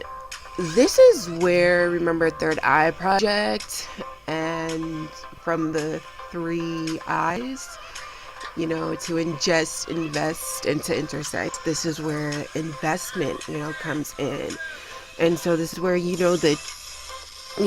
Sister City Association, they hosted a cherry blossom festival, and I guess they're a nonprofit. And so this segment is important because it teaches us how to invest in our community. But if you're interested and or wanting to receive city funds for putting on an event for your neighborhood, this is one way through, community partnership, becoming a community partner through your affiliated county, state, and city, as well as providing an economic investment opportunity for yourself and community. I mean, plus it creates a tradition and an annual event for everyone to participate and establish change. So I just kind of wonder, or we just wonder, how much of their members in the Sister City Association will get a piece of that 10K check from the city of HBC and mayor. Yo, we just lost the game, I think. Hashtag ban hate and all that stuff. What's up, guys? Today we're here at the OC Cherry Blossom Festival. I'll show you around.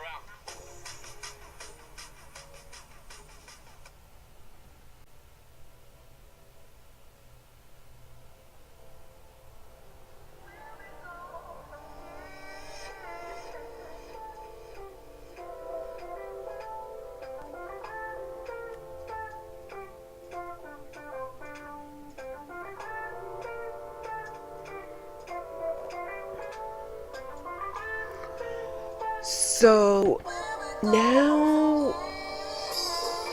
where to go from here with these library charges? Don't even get me started on the city. No wonder the state of no wonder California, the state of California, the Governor Newsom, thank you very much for suing the state of Huntington Beach, because the fact that a 30-year-old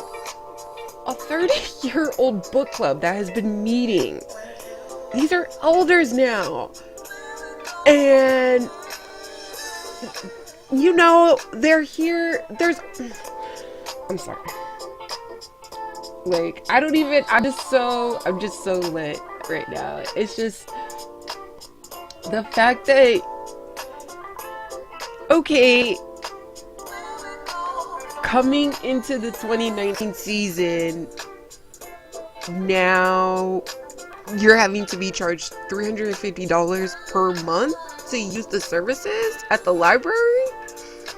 I mean, there's already limited to no free and accommodating spaces available to meet folks in the community. And now the one place that should be free to use would be the library. You would just need to sign up for a library card, which better still continue to be free. But damn, let us know your thoughts on these library charges. I mean, these are our elders too, who are probably and most likely to be on a fixed income. I know I am. So you shouldn't be charged. You shouldn't charge community members to use public facilities. I mean, this goes back to volume 2 of Alicio Viejo and learning about Harvey Milk and how he cited legislation to ban discrimination for public for use of public accommodations. And the library is a public accommodation. Like, for you, in order to use a room in the library, you just need a library card. You don't need... Why the heck are we... Like, it already sucks that these community centers, that in order to use a room, like, you have to pay. And so you go to the library, hoping that's a free service for me to... Or just for folks to just come together, you know, to just discuss about, you know, educating themselves. And now...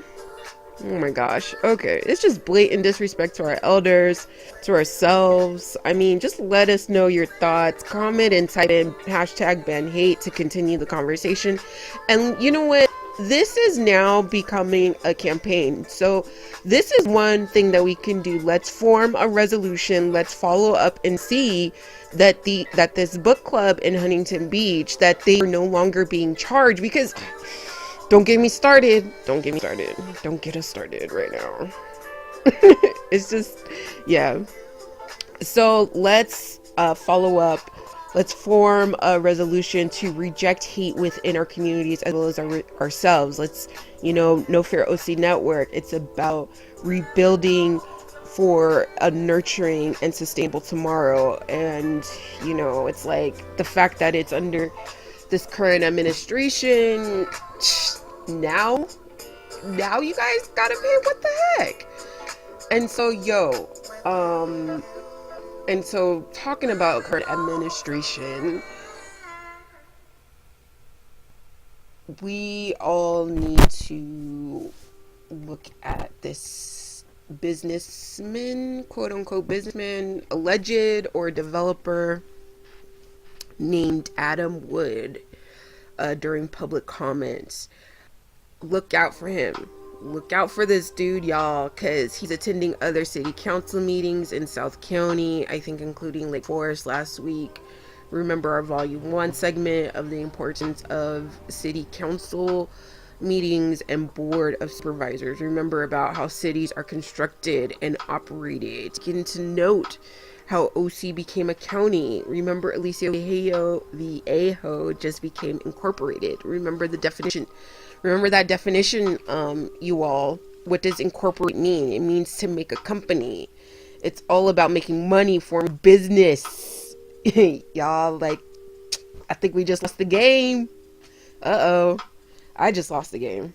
Have y'all lost the game? Y'all know about the game? Because I think Adam Wood is playing this game as well as our council members. Yo, Posey knows about the game. Council member. Yo, we gotta meet him. I gotta meet him. We gotta meet him. Okay, so it's just really saying, you know, we're really giving and asking that question and wondering what the heck is going on. What is going on in our community, you know, and why funding is being allocated to one development project for, you know, quote unquote profit businesses rather than projects that are catered to the community. And so, you know, #BanHate, you know, and watch out for these business developers, you know. So that's how they get their money. That's how they're getting paid. And just to continue on, is just the water. Yo, Flint, Michigan, I don't think they got clean water yet. Puerto Rico, how are y'all? Because I don't think the water is well. So tell us what's up.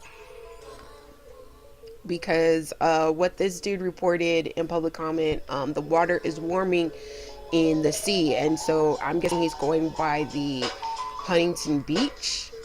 But then the next upcoming public comments is about the water rates. So the presentation was boring as blah. So we just went to public comment, and so we're about to get into 10 minutes. So we're gonna get into that segment now. All right, y'all. Peace. Hashtag ban hate. Put that, yeah, peace. Talk to you later.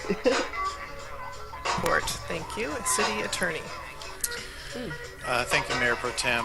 Just briefly, in response to Councilmember Mike Posey's H item calling for an analysis of legal options available regarding a challenge or a possible challenge to CalPERS investment strategy, I've consulted with Council in closed session without getting into strategy or any closed session discussion. I can announce that Council has authorized me to move forward to consult with other legal experts regarding possible legal action and opportunities. Thank you. Thank you. If I can briefly comment. I wrote an editorial about this about 2 years ago, and in particular what we're mostly concerned with, what I'm concerned with, is the path of environmental social governance investing. And just this week they tweeted that they're going to be embarking on a laser-like focus on that. And I am of the opinion that that investment strategy has not paid off well for its members and for its municipal partners like us. And so I want to thank Mr. Gates for spending probably well over a year talking about this back and forth, and then diving into it and coming up with what looks like a winnable strategy. Thank you. And thank you to my council colleagues, too, for your support. All right. Thank you. We'll move on to consent calendar. Does anyone have anything to pull? Yes. Let's see. 29. 29. Ms. Del Glaze? Oh. Mr. Brendan? Yes, I'd like to pull items 15, 23, 26, and 27. 15, 23, 26, and 27? Yes, sir. I'll move the rest. So move the balance. Do I have a second? Second from Posey. Please vote. Does everybody see their screens? Great. Okay, so the consent calendar moves with the exception of items 15, 23, 26, 27, and 29. Is that correct? Correct. All right. Passes 7-0, sorry. Thank you. Par voting no. Number 29.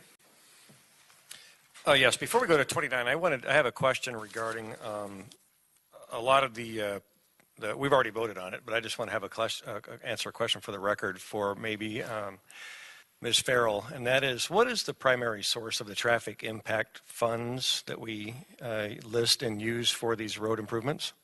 Actually, on this one, I'm going to defer back to Travis Hopkins and to Gil. Yes, the traffic impact fees are funded by development within the community. So new development pays for the improvements and the roadways that are listed in this on these consent calendar agenda items?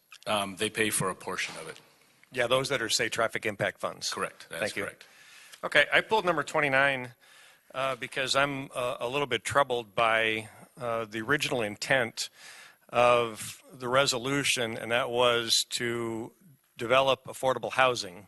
And in this change, it seeks to have authorization to redirect those funds to homeless sheltering and not low-income housing. I think that it's unfair to burden developers with additional fees to pay for homeless shelter when we're already burdening them with paying for lower-income housing. And for that reason, I'm going to oppose it unless we can continue this. In fact, that'd be my substitute motion to continue it to the next meeting. Are you substituting a motion on a motion you made? Yeah. Or just make up Yeah. a message? Yeah. You don't need to substitute. Yeah, that's Ms. fine. Del Glaze, Okay. if you just want a motion to continue, just. Motion to continue. Okay, before we get there, Ursula, could you explain to all of us here, number one, the original ordinance, and now why it's a resolution? Absolutely. Good evening, Mayor, members of the City Council. In 2004, the city adopted an ordinance to establish goals and objectives related to affordable housing, specifically to carry out goals, objectives, and policies of the housing element. The ordinance itself sets up a methodology to set the fee via a resolution, as well as the purpose of the funds. So the ordinance says that the City Council shall adopt a resolution to establish the fee and the use of the funds, which is why in 2007 a resolution was adopted to do that, and the item before you is to amend that resolution to increase the permitted use of the funds to include homeless shelter.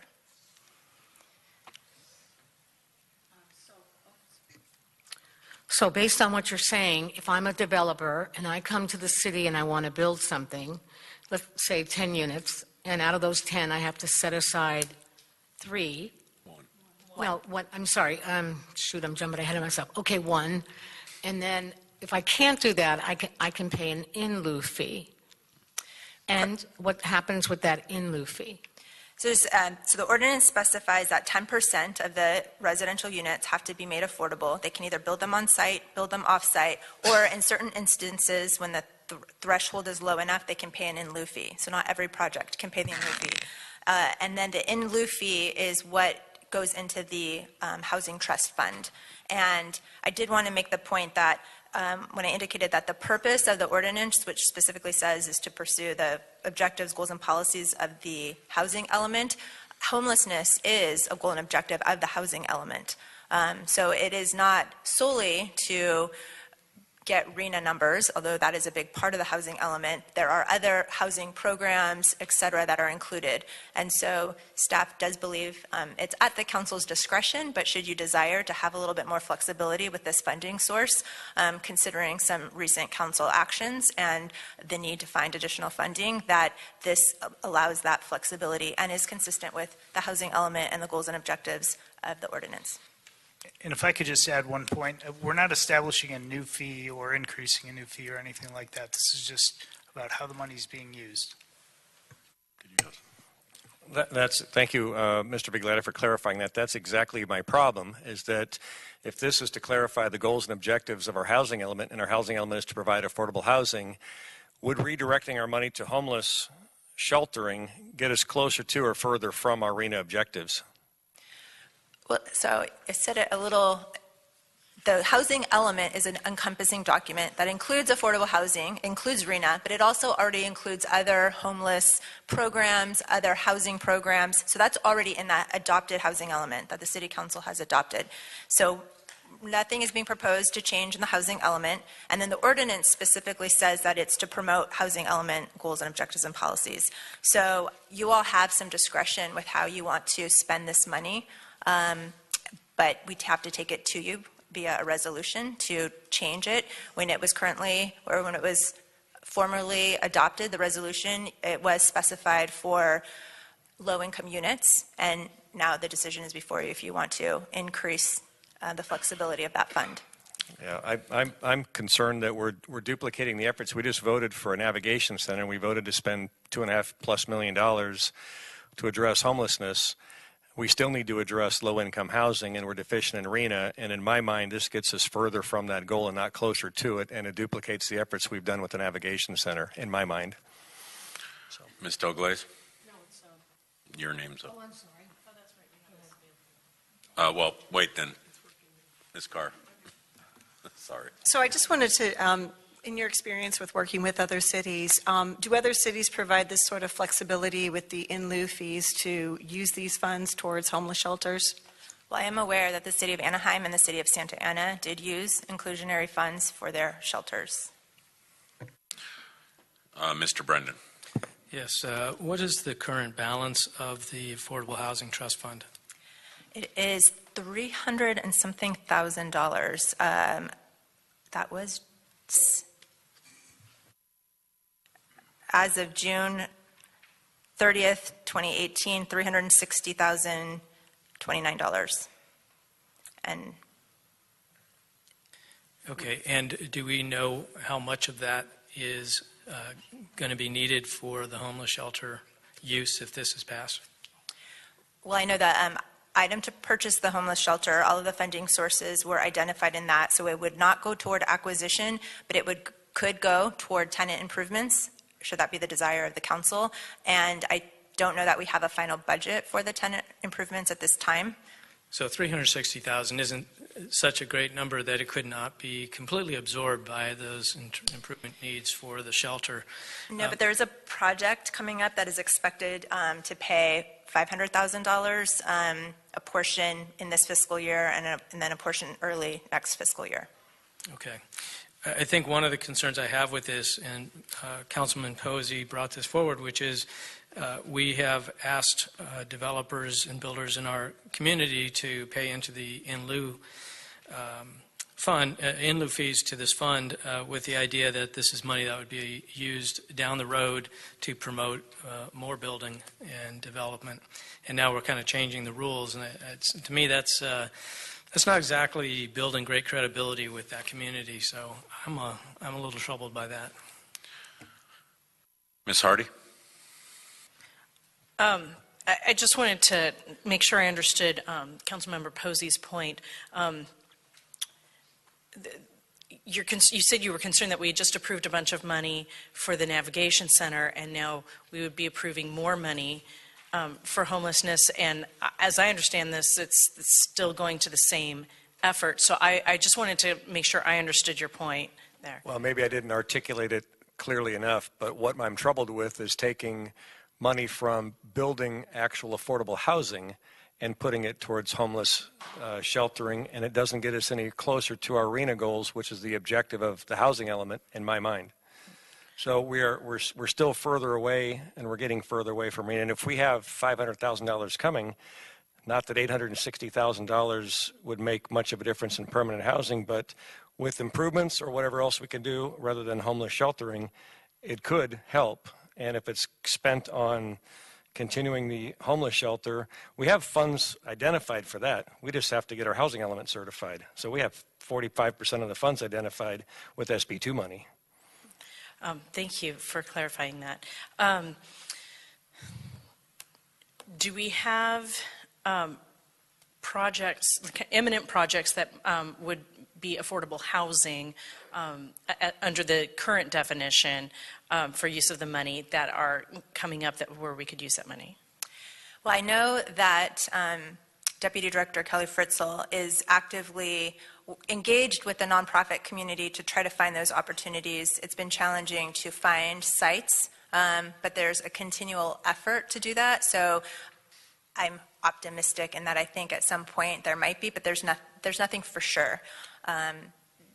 Where we've identified a site and a partner and working on something right at this moment. And if we were to identify a site and spend the money there and have an affordable housing project, say it was 100% for that particular site, say it was 20 units, do we get credit for 20 units in our RENA deficit? It depends on at what income levels, but yes, if we restricted them under the parameters and had the correct covenants on them, we could get 100% credit for all of those units. Does it make a difference on where that site is? I mean, we've already designated some places where it could be. Do we have to find a site that isn't already designated in order to get that credit? No, it's because it'd be credit for production, so we would be producing them, and as long as they have the right covenants at the right affordability, we would get credit for the production in terms of the RENA component, which is a theoretical paper planning exercise. I'm not sure that we would get the RENA credit for the We're short, zoning. 400 units, and even if we built 20, we wouldn't necessarily be at 380. I want to double check on that to make sure I give you the correct answer. I'm not 100% sure on the answer right now. Okay, so not 100% sure that spending the money on a particular affordable housing project would get us either any closer to our arena goals either. I'm just saying that I see the need to spend the money in a lot of places. That's true almost everywhere in the city. But the point about the homelessness is in the housing element. It does help us meet a goal in the housing element.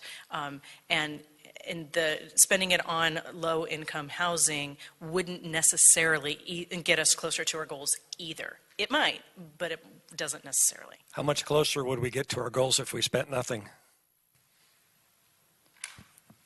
I don't know. Ms. Delglaze. Ursula, could you, and if you don't know, maybe Mr. Posey's idea of coming back with this would be great, but I think you said this came into fruition in 2004. Right? The original ordinance, and then the first resolution. Okay, thank you. The original was 2004, and then the resolution was 2007. Correct. Okay. Everybody clear? Yeah.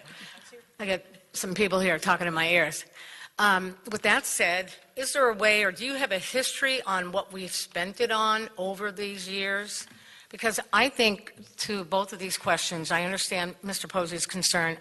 I was concerned about it, too, when I first read it. Actually, I thought it was originally the new Orange County Housing Trust, and once I found that out, it is not. And my understanding is, a developer is not charged any additional fee.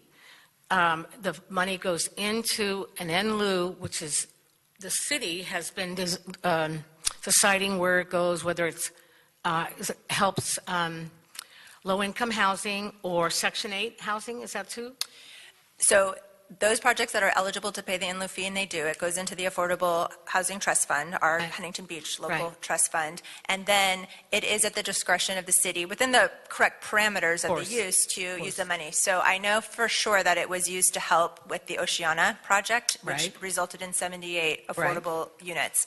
I believe that it has also, Kelly Fritzl really is the administrator, and she's not here. But we have an acronym for it, but it is our rental assistance program. It's similar to Section 8, but the city administers it. Yeah, I think it's tenant something, yeah. Correct. TV so or something. My understanding is that the funds have been used for that program as well. Well, maybe we should, Ms. Fritzl's not here. I don't know. Maybe we should bring it back. If I may, Mr. Mayor, the one thing I just wanted to, the reason staff is bringing this before you is just to, and certainly we can bring it back, provide more information, was just to provide the council with some flexibility and options in terms of, if you desire, to not use general fund to fund the tenant improvements or a portion of the tenant improvements for the navigation center, because I think otherwise that's the option. And so this was just something to bring forward if there was interest in that. And I did want to say that it would not be used for the operation of the navigation center at all. It would just be for kind of a one-time tenant improvement costs or a portion of those. Now, this is the same money that if you use it on the navigation center and then down the line we get rid of it, we don't need one anymore, we have to pay that back. I think that's what Ms. Fritzl said, because we used it out of the profits of the building, we have to pay it back. Mike, I can ask. So with a restricted funding source, yep. If we got rid of an asset that we used to acquire with that restricted funding source, generally we would have to replenish that restricted funding source with that money, yes. Ms. Hardy. So another question about credit. So if we're using the money currently to help with rental assistance, that doesn't bring us any closer to our arena goals, correct? Correct. Okay, and because it's a resolution, I think my preference would be to actually bring it along with the funding for redoing the navigation center, so that we know how much of the money might be proposed to spend rather than leaving it open. And we can make decisions on general fund versus this fund. Since it's a resolution, we could do it all at the same time. And so I think that would be my preference, is to not even continue it, but to bring it back with the possibilities of funding for remodeling the navigation center. And I'll make that motion. Well, he never got a second yet. Yes, Mr. Posey. With restricted funds and maybe the expected short lifespan that the navigation center may serve, hypothetically, what happens if we did $700,000-800,000 worth of tenant improvements, and in 3 or 4 or 5 years we need to sell the building because we don't have any use for it, and the building is worth less or it's worth the same without a buyer wanting to pay the premium for the tenant improvements? Would those restricted funds would not be paid back? Would that be a fair assumption? Not exactly. Generally speaking, they would be paid back proportionate. They would all take a loss proportionate to what they contributed. So if they contributed 10%, they would take a 10% hit. So it would be proportionate to their contribution, generally speaking. Okay. All right. Well, I'm still opposed to having the developer community pay for homeless shelter tenant improvements when the objective of the in lieu fees was to pay for affordable housing. So I have 2 motions on the table, and neither has been seconded. Could I ask Ms. Hardy to restate her motion? Yeah, I would want it to be brought back as part of the funding options for redoing the navigation center, so we could make a decision at that point when we knew what the dollars were, what portion of this fund we might want to use versus general fund versus any other funds. We have no idea what's being proposed. Use all the money, use a tenth of the money. So it seems like instead of writing kind of a blank check from this fund, since it is only a resolution, to just bring it back with the proposed funding for redoing the center. Yeah, I think that's a reasonable approach. I'll second that motion. Oh, can I ask a quick question Ms. for Carr. Jill? Yeah. But if we do that, then you're pretty much assuming then you're going to be using these funds, or opening up the possibility of using these funds for a navigation center. We may could use decide them or at that we may point. not, but you're leaving that option open. Well, right now, it wouldn't be an option at all. Right. It won't be an option until we're presented with more details on how it would be used for the navigation center. And then it would be an option between this fund and the general fund and whatever else. I got it. Okay. Okay, I have a motion by Hardy, second by Brendan. Do you need the motion repeated, or you got it? Nope. Okay. We got it. She's going to put it up right now and say record. We've got it. All right. The motion as presented passes 4-3. Council members Peterson, SEMETA, and Posey voting no. Okay, I'll open the public hearing. Do we have any speakers? We do. We have 3 signed up to speak. Before I call them up, I'd just like to note that we did receive a PowerPoint communication from Travis Hopkins, our interim assistant city manager, entitled Water and Sewer Rate Adjustment. We also, for supplemental communications, 376 written protests. That's in addition to the written protests that were uploaded to the item originally that went out in Wednesday's packet last week. So I can't give you a complete true number, but somewhere close to 1,000 total, I suppose. And then I'd like to call up to speak David Martin, Ava Weiss, and Connie No. Go ahead. I am Connie No. I would like to thank Mayor PETERSON, the council member, and all city leaders. I come here to protect the proposed increase of water and sewer rates.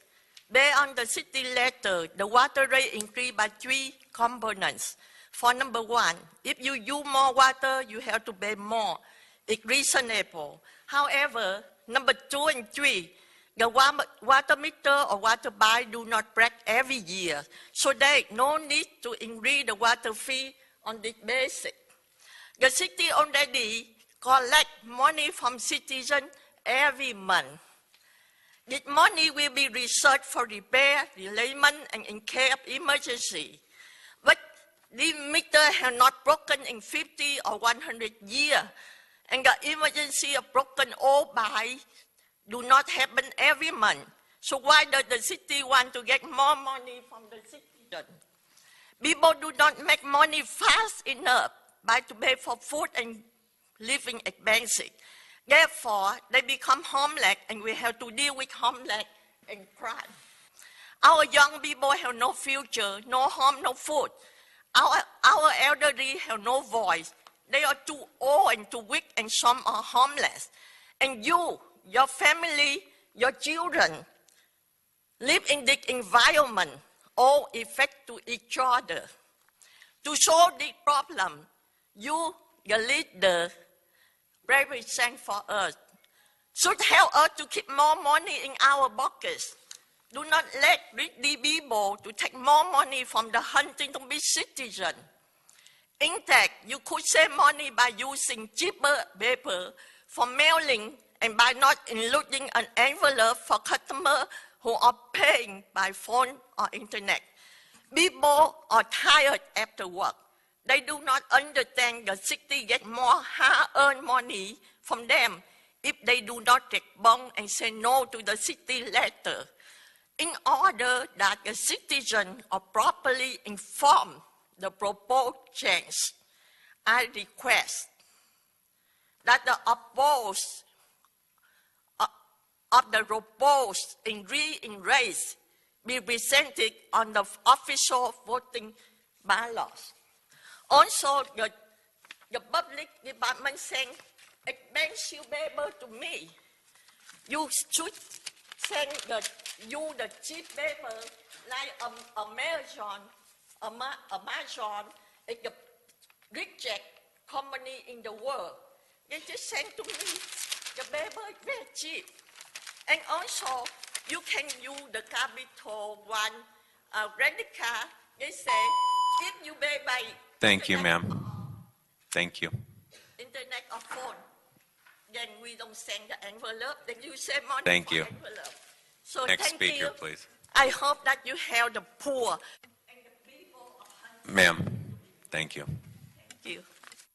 I'm Eva Weiss, and I'm just reading the copy that I just gave for the city clerk as required by Article 13D, Section 6 of the California Constitution.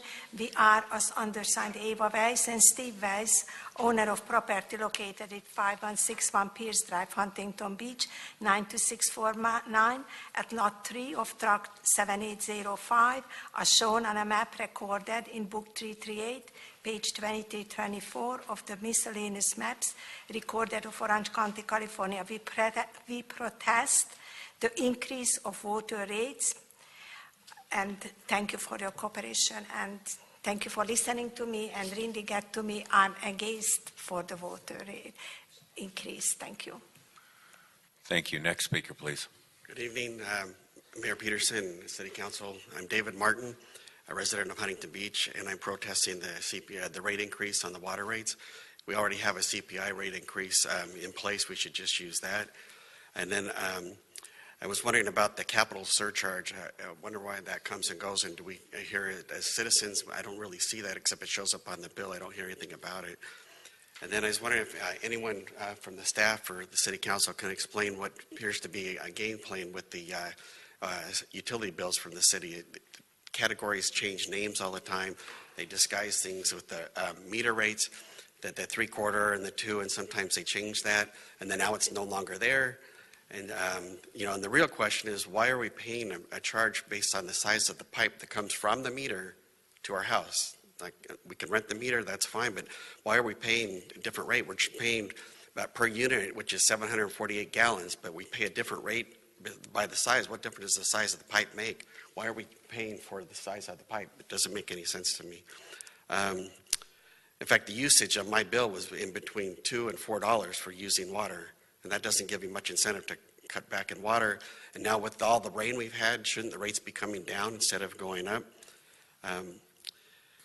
Let's see. And then as part of the bill, it includes the trash, and I didn't quite understand the procedures a little over a year ago, but we have this contract at the city with Rainbow Republic that can't really be negotiated. It's a long-term contract that we can't really get out of or something. It seems very unusual. We should go out to bid, have a competitive bid on a regular basis, and the rates should really be coming down on the trash portion, because the city of Los Angeles terminated contracts with more than 35 trash haulers just over a year ago. They're all available, they're all hungry and looking for work. Why don't we talk to some of them?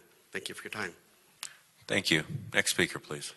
Good evening, Mr. Mayor and City Council members. My name is Mike Hewitt, and I'm a 24-year resident of Huntington Beach. I'm asking you tonight to vote yes and decrease our sewer service charge by $1. That is the right thing to do. With regard to the increase in water rates, I'm asking you to vote no. Some friends did a calculation, I didn't do it, but they indicate that the increase, and I didn't hear it tonight, actually is between 30 and 36% increase in water rates. In my last 10 years, my income has not increased by 36%. And I would argue that many members are coming into Social Security, residents, older residents of Huntington Beach. Their Social Security benefits are threatened to be cut also. It's the right thing to do to vote no on this. The second issue is if you look on our property tax bills, you will see that for water, every year we're paying a $15 fee added on to our property tax bills. Check your bills, it's on there. Additionally, if you look at what's happening, we are sending out letters to property owners who will either let you know what they think and protest or not. But we're really missing a large portion of Huntington Beach residents, and that is the people who rent. And really what we're effectively doing is creating a discrimination based on their financial ability. They can't afford to buy a property, and so they rent. And they're renting, and guess who the water increase is going to be passed to? The people who can least afford it at this point in time. Now, if we're already increasing by the Consumer Price Index, we should be able to keep up. And additionally, on one of the PowerPoints I saw, I noted that all of the different pipe sizes or family units are increasing, except one, multifamily, 6 units or more. Why is that? Why are we taking that portion and slicing it out? All in all, this is a bad idea. I have many more points, but I thank you for listening, and I urge you to vote no on this. Thank you. Thank you. Madam Clerk, do you have something? Yes. I'd just like to correct the figure I provided earlier. I said close to 1,000, but actually we did a little math and it was about 691 protests received. Okay, do we have any other public comment? No, that concludes public comment. Close the public comment. Okay. Mr. Mayor, can I ask? Yes, I'm getting that. Ms. Delglaze. Mr. Hopkins, could you address some of the questions that the residents were asking? One specifically, the size of the pipe, and then I don't know if you remember some of the other questions. I just thought I'd have you. So the meter size is, the meter fee is for fixed operation and maintenance fees of the water system, our $1.4 billion water system, and the meter size is representative of the impacts or the service required for the connection point. The property tax for a $15 fee on our property tax, I'm unaware of that, and I don't believe that that comes to the city.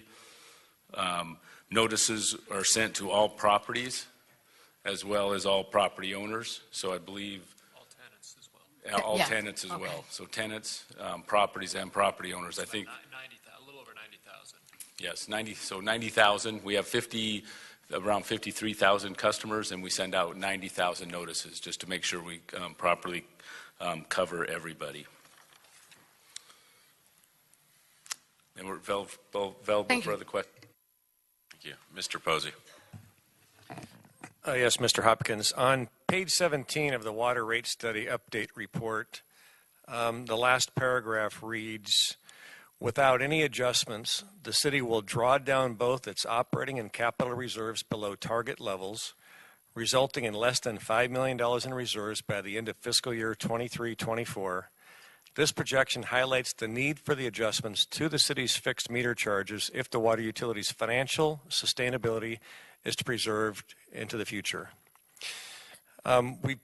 This is our probably second time that we've spoken about rate increases, and the most compelling reason to support it is to maintain our fiscal sustainability and our credit rating, our ability to borrow at low interest rates, and our ability to deliver water. So unless there's something different in the financial plan that you could illuminate us with, I'm inclined to support this increase. Yes, and I would just add that those reserves, our reserve policy also sets aside some funds to replace a water well, and that protects our cheapest source of water. And so it helps us continue those low water rates, and also helps us replace any infrastructure. If there's an earthquake or anything like that, then the city would have funds to be able to move forward with those repairs quickly. What was the last project, if you could remind us of, that you used those funds for? The water funds or the capital funds? Capital funds, we have 2 water wells that we're working on with the city. One on the north side of town, replacing one of our 10 water wells. And since we upped the capital funds last year just for the water, what would we using the funds for on that, besides delivery of water? The capital funds? No, you already answered that. Yes. So the maintenance and operation is to operate those wells, our 4 reservoirs, our booster stations, and the piping. And that operation and maintenance is what would be at risk by not increasing the fees. We'd be spending reserves to maintain the status quo and really probably not be able to improve. Yes. Thank you. Ms. Delglaze. Oh, your light's still on. Ms. Hardy. Well, one of the questions was, we pay these capital fund fees and we don't see the projects. So thank you for the clarification on where the money gets spent. And thank you, because so much of what your department does is invisible to the public, and yet, unless it doesn't work, and then all of a sudden it's very visible. If we don't have clean water, then everybody notices all of a sudden the work you have been doing up till then. There was another question about the decrease in fees for multifamily, which is where a lot of our renters would be, versus increase for single family. Can you just reiterate? I know you had it at the beginning of the presentation, but can you reiterate why there's changes depending on the size? So we went through a updating of our methodology on how the rates are adjusted, and really the goal is to identify those costs of where the costs are identified and place them where they appropriately should be funded. And so that is really this update and this study is to update those rates. So some rates are going up and some rates are going down. And Mayor, if I could just add a comment, Public Works has actually done a fantastic job. I think what maybe the public doesn't know or hasn't had an opportunity to appreciate is it's a complicated area of law. Prop 218 is very sophisticated. There's a lot of moving parts to it. And the water rate methodology is driven by state law. So we've hired a consultant, an expert in water rates, a legal expert, and so he's worked with our Public Works Department. So a lot of this rate formula and methodology, it's not open for discussion or debate. It's really driven by state law. So I just wanted to add that comment as well. Ms. SEMETA. Just a quick comment. I do definitely have sympathy for the residents that might have trouble paying their, the bill for income purposes. But I just wanted to point out the chart that you showed us earlier out of the 17 cities. we used to be the third lowest, now we're the fifth lowest. So our rates are still, relatively low compared to other cities. So thank you. Well, you're looking at me. I never vote for this stuff. You know that. So, no, because every year we have something coming up going, hey, we're running out of money. We're running out of money. And, I'll move the it just keeps recommended going. action. So Hardy moved, Del Glaze second.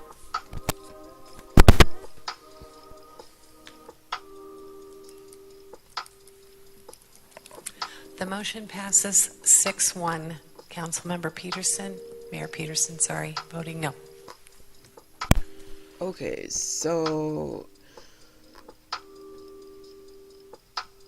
this is the last segment. My apologies. It's like 3:44 in the morning. This was supposed to be out yesterday, and I'm still working on it. So, continuing. So this last segment here, they were talking about item 29, and so what we're gathering from it is that it's about developing affordable housing. And so I really appreciate Councilmember Posey bringing this up on the to further discuss this on the agenda, and that's also something that we can also really get educated about like, how to read these agendas, because we're all still learning. So I know with Dr. Moreno from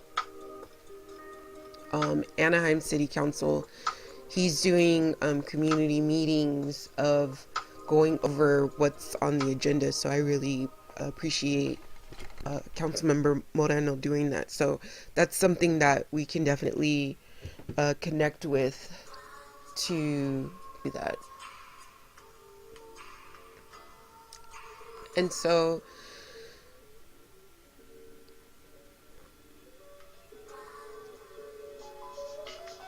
just continuing the conversation that we just really appreciate Councilmember Posey bringing this item up, because it shows the significance, as well as like brings an analytical conversation amongst the council members and staff of how HBC, how the council members, the city, are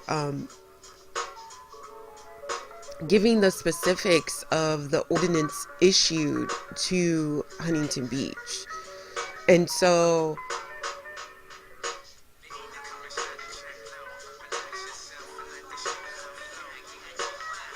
we just really appreciate the significance of the analytical and conversation amongst the council members and staff of HBC, of clarifying the specifics of the ordinance issued to HBC. And so we're just still like, we're wondering what's RENA, because we couldn't really catch the definition of it. It seems, based on the conversation, it's to be a rental assistance program or in relation to the navigational center, which sounds similar to like a wellness center, or I think that's another term for a shelter. Wellness centers are like to treat for those that are that have been diagnosed or are experiencing like mental health, any mental conditions, any mental illness. And so but we still need to understand the details about that. Maybe they talked about that more in last night's HBC City Council meeting. And so just let us know please let us know by typing #hate through all your social media, accounts, affiliates, for, Posey, he really was like for the developer to pay for the homeless shelter and not the city. So yeah, versus Harding's, I think I think both motions passed. I can't remember. I am so tired, you all. So continuing from there. Hashtag ban hate. If you like this music, it's YouTube. We don't own any music. We're just here. We're an education program. So this is from YouTube. Chill Hop Year Mix 2018.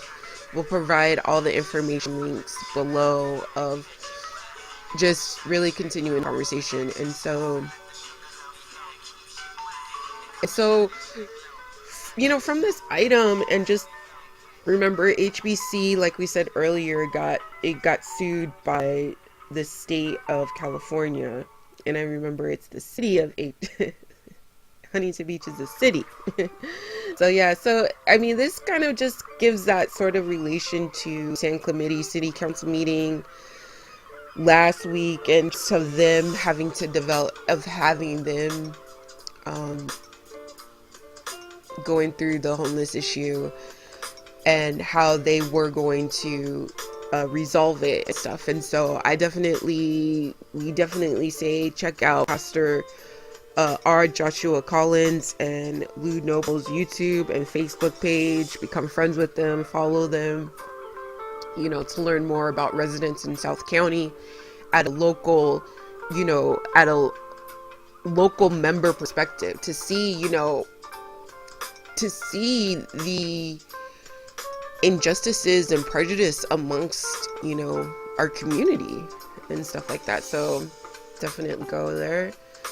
And then just public comment, like at first, initially when I heard about this, I was really like, I wasn't really paying attention. But then when the public comments talked about the water race and just like the trickle effect, like, just, this is deeply rooted. And the fact that, you know, people are controlling the water, like, you know, all these services that are being used, these are all contractual, you know, like, in order for you to get funding, in order for you to get investment, like, this is all business. This is all about, you know, being corporate, you know, about and stuff, and not really being in that community level and stuff. So it kind of really irked me of like the mayor, is it Peterson or Erickson, whichever, the mayor just like laughed about abstaining from, you know, being on this motion to decide on this motion. You know, for you abstaining, that's violent, you know, being silent, saying nothing, you know, of how our city funds are to be allocated to our community, specifically to our low income, you know, folks that are trying to make out, like, you know, those that haven't gotten that silver spoon and that are trying to, you know, get some sort of general relief or funding, you know. So these from the mayor abstaining to vote, these are the subliminal ways of hate, you know, amongst our community. For you not doing anything, that's being violent. And so please, hashtag ban hate. We really want to get this, you know, this is a forest via social media, you know, collective campaign. So it's like, flood the box, you know, of just really investing in hashtag ban hate. Like, you know, we're rejecting hate amongst not only ourselves, but within our community. And so with that being said, let's just go to community announcements and get this over with, because it's too long.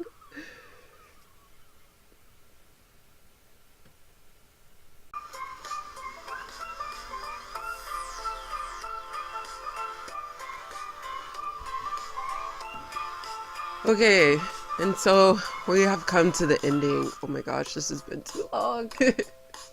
Alright, so just really quick, the HB City Council meeting was last night, so if that was 5 hours long, we'll come back to it. We still got, remember, Orange County has 34 cities, so we still got other council meetings such as Anaheim is tonight, y'all. You know, the quote unquote happiest place on earth. Check it out. Hashtag ban hate. Also, Board of Supervisors meeting this morning at 9:30 in the morning. So I believe there's a community engagement plan of action with ACLU SoCal and HHROC, you know, of doing a public comment because, like we said, it's summertime, it's budget season, folks are coming out, they're asking how are our elected officials that we voted in, you know, because they're getting paid. Remember that. They're getting paid. Therefore, we need to get paid. Our community. If y'all are getting paid, then that means that we need to get paid. We all eat. So, you know, just folks in our community want to know specifically how are these funds that the county has received from our federal and state government are being allocated, because some projects allegedly, quote unquote, allegedly are not being properly funded, which then leads us to a disunity within our community. So please hashtag ban hate, you know, hashtag ban hate on all your social media accounts to just continue the conversation and keep us posted. Let us know, because we'll try to get to the Board of Supervisors meeting. That'll be our focus for next week. We try to do this a daily thing, but with the amount of work and the amount of time, we are taking it step by step. And so for that note, please note, No Fair OC Network is about creating job opportunities, investment opportunities for our local and global community. And we're seeking support and looking for folks. So if you enjoy our program and are interested to learn more and be involved in No Fear OC Network and our new development production series titled Third Eye series production project. Remember, with the 3 I's, it's about investment, it's about invest, ingest, and intersect, you know, but we totally support if you thought of the other I.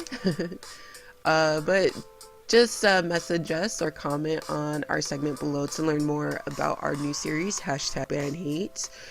And if you're wanting to be part of our social, you know, our FUBU or our For Us By Us social media collective, you know, that's what it is. So also we want to hear from you, so let's keep the conversation going by typing hashtag ban hate on local and global news and events you'd like for our community to learn more about. We're on Facebook.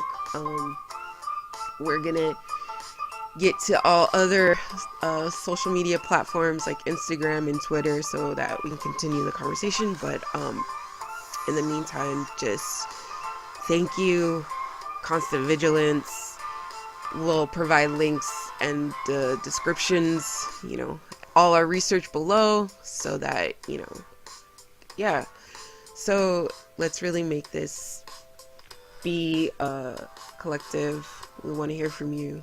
So yeah. All right. Too long. Peace out. Hashtag ban hate. Bye.